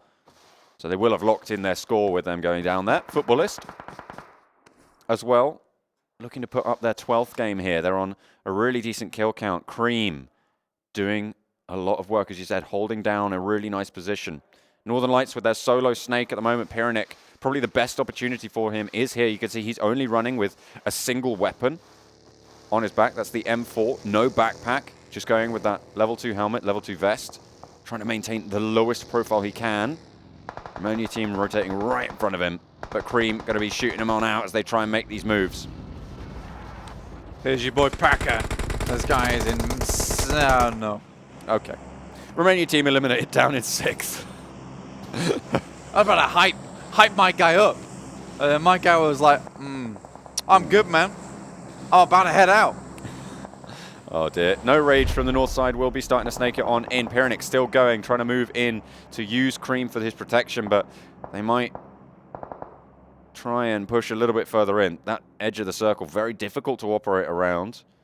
He just gets pushed on forwards. Might try and break for the crate, but I don't think it's going to be wise. FUTBOLIST now taking heavy knocks. Bro on the eastern side with one of the few buildings left. Will be trying to control it. FUTBOLIST silhouetting on that ridge line. This is much more like the Bro that we wanted to see, John. Black and white. Returning to former glory from those group stages where we saw him do so much good work.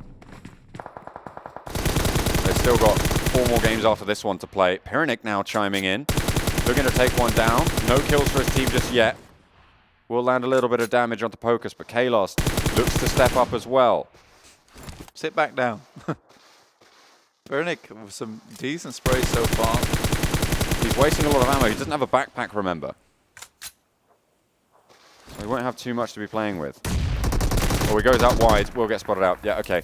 Will fall down in 5th. Still not the worst. But Northern Lights, they need to try and keep posting those average scores. Still going down in 5th. That nets you a total of 7 points. So they should be okay with that. A little bit less than they were expecting. But Bro now the dominant force into this circle. Yeah, KUMA Esports, once again, they have to move. But you'd expect them to move as late as possible here because you want to wait until Bro has to leave this compound ahead of them. They will get an airdrop too. Give them a little bit of cover. I think that was the AUG getting picked up there. Full Bandita. As Cream pop up. Pop one and pop down. Billy is going to fall. They're looking to confirm after the reload. Not going to be able to get that spray on just yet. Cream do need to push across the field. Bro will try and contest them. The smoke screen that they put up to allow Bandita to get there might actually give Cream the cover they need to make it in as well. The solo player for FUTBOLIST on the south side, it's Tron, will try and survive for as long as possible. Billy might not be able to get res there, but if he can control all the way in. No, okay, he can't. No, and Lutz gets eliminated as well. So the northern side, Cream, will take care of that. And they still have a decent shout. They still got 3 players to play with. Yeah, FUTBOLIST also ladder up here to the 3rd spot, which will net them a total of 10 points, which is really, really nice. 11 kills for Cream. Yeah, Cream have played wonderfully in Erangel so far. And it felt like their confidence just skyrocketed as soon as Unique went down and they could play their own game, which seems to be very similar to Unique, so it looks like they've done some good studying. Happy to see it. KUMA Esports, very well managed team, it would seem. They still have 4 more games to play after today as well, Blank. I mean, if they're going to play like this again, I'll be happy to see them qualifying for those regional finals, but they still have a long way to go. They've still got a bit of a way to go as well into this final circle. Bro on 5 kills on the eastern flank, have some decent cover with that care package, proving really nice stuff. But Black-White does go down. They trade it 1 for 1 on the Nox. There's plenty of smokes out and a couple of nades being thrown in as well. The bullets just rattling on through. but the blue zone will start to tick pretty heavily, and actually it's Tron trying to make that break. Will go out. Wow, yeah. And Bro hold it down. They will take out Cream, take that victory, take that chicken dinner. 7 kills for them. Cream with a great game as well, as Futbolist posting some really quite big results to land themselves third there with 11 kills. They're going to be chuffed with that one in a big way. Tron there, making it to the end. I think you got the kills early from Futbolist, and they were like, okay, we'll just need to post up in that top 3 spot, and we'll have a really nice score going forward. This is now the end of their run as well. Actually, no, Futbolist, they will have it one more go, I believe. Yeah. But really well played to Bro Mobile Gaming there. It feels like they had a much better grasp on that game. Cream Esports, Chew, really, really strong plays from them. Unfortunately, the circle did start to move away from them in the end. This was an insane fight coming out for Romania team. It was a 1 versus 3 on this push. So he goes in, goes down, gets 1, and fights the guy outside on a sliver of HP. That was phenomenal for Romania team and actually allowed them to survive for quite a bit longer moving on forwards. Go down in 6th place as well with a pretty decent kill score, 7 for them. Unique, this was their downfall around the side of Chopsticks. Yeah. Weren't quite able to grip them that well. They kind of ran into an artificial danger zone there. Yeah. Where there's just so many nades coming through, and old boy, try as he might, tried to don his little nurse outfit. It wasn't enough. He could not keep up all his teammates, and the nades just came through. They were all in a really tiny spot, and once people got wind of where they were, it was practically over. It will be pretty difficult for them to survive that, and even if, you know, Unique are the strongest team in the tournament, right? The points would say that. That's what I'm going by. And if they couldn't survive that, I doubt pretty much anyone else could. But a really nice turn up for Bro Mobile Gaming. As we said, they are looking to try and keep themselves out of that red zone. They still have 4 more games to play after that, but that's how you want to start it out. That is the way forward. And like I said before, getting that on your final match of today is a really, really nice boost to the mental game. Because before, you feel like your mental's just cracking a little bit, and then you come off of that game and you go into the next game, it's like, you know what, guys, we can actually do this. We can actually make it into those regional finals. We just have to keep going. So really, really proud of these guys to make it to the end there, and on the last map to pull it out is fairly impressive. Not to mention, talking of the mental game, that was against Group E, which contains a lot of the strongest teams in the tournament. I mean, Unique and Asterion Myth.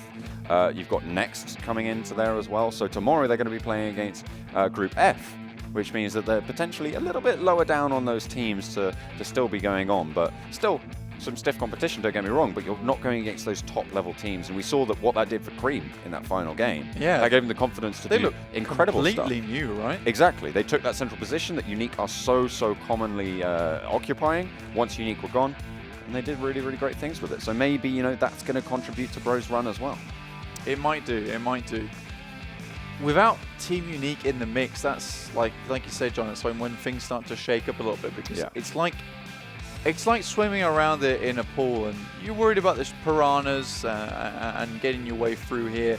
But then you add a shark to the mix, things become a lot more terrifying. You tend to swim around right on the corners of the pool. Remove the shark, things get a lot easier, and sometimes you might even think that you are the shark, and you can move to the center of the pool, potentially. It's interesting to see how these teams react when Unique do go down. Yeah. Because it is a massive difference in the pace of the game, the way it's played, and hopefully we'll see very, very interesting games tomorrow where these teams can feel a little bit more easy going forward. And hopefully they've learned their lesson about actually dropping to Gatka Field sometime, or Gatka and the surrounding Go compounds. west! Take the Gatka compounds, split loot, it's fine. You can move out of there easy enough. Well, here are the scores on the doors. Of course, Cream doing a lot of work, 11 kills for them, 25 points, and Futbolist as well, 21 points. A really, really good score for them. Bro Mobile Gaming, of course, the headline, 27 up top with the chicken dinner. Norwich there with 13. I think a lot of that comes down to Lutz. This guy has been really strong on No Rage so far. Romanian team not doing badly either with 13 points and 7 kills. Packer, though, the main man. Yeah. I can praise him now. I've tried to praise him before, and he was like, no, not having it. I'm leaving this game immediately. Put me back in the plane. Put me back in there. How dare this Get man? me away. How dare this man talk to me? 7 points for the Brothers gang. Not the end of the world, but not the best either. We'll be able to just try and keep those averages up, but everyone down below that not going to have the best of times. Asterion Myth and Unique notably featuring on this page, as well as Next. So actually, quite a poor performance from some of the top teams in the standings. Asterion Myth, I think that this is an unusual place to be in 11, but it makes sense from where they were on the Super Circle. They went up to Georgia Pole, and Mount Everest kind of cuts you off there. Yeah. South Georgia also cuts you off, and you have to make a lot of odd decisions to make your way into the circle.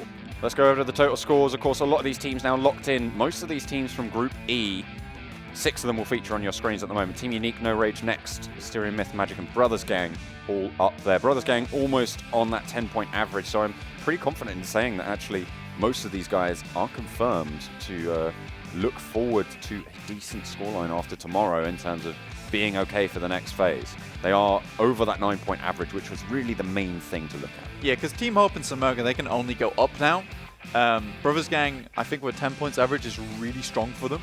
And Team Hope, they can also go up. Magic, 153, very, very similar scores too. Yeah. And the fact that 6 teams from Group E are looking good to be qualifying from these semi-finals. I call them the groupies, but I mean, at the end of the day, these guys are really, really strong. They are the stars of the show, really, when it comes down to it. But here's a set of teams that will still have 4 to play moving on forwards. Of course, most of these guys near the top will be pretty happy. MVP, maybe not so much. Northern Lights, maybe not so much. But Bro Mobile Gaming, with that chicken dinner, you can see they've managed to exit from that red zone and put themselves again on somewhere near a 9-point average. They are just a little bit below it at the moment. Of course, it would be 108 points would get you a 9-point average at the moment. Yeah.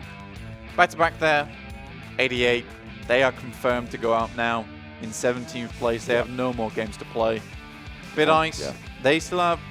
It can move around a little bit. Obviously, Pro Mobile Gaming has got ahead of them now. Deformia Meditari also out now, confirmed, with 72 points. So commiserations to both of these teams. Well done getting to the semi-finals, and we hope to see you next time. Yeah, it's unfortunate to see them go home, especially a name like Deformia Meditari, who has such a storied history in Europe. But they've done very well to get this far, as you say, so congratulations for that one. Unique topping out the kill counts now as Old Boy able to rack up 2.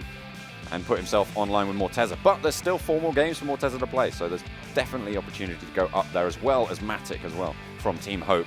Unique, though, it's always going to be the case that we see them featuring on this kills leaderboard. I think that hopefully in the regional finals, we'll see a lot of these teams start to push them a lot more and force the little, maybe over-aggressive plays to be punished a little bit more. Yeah, maybe. We'll have to wait and see. But the final day of semi-finals is just around the corner. Make sure you do check that one out. It will be back here, same time, same place, tomorrow, where you can see how all of these teams will line up, who will qualify for those regional finals.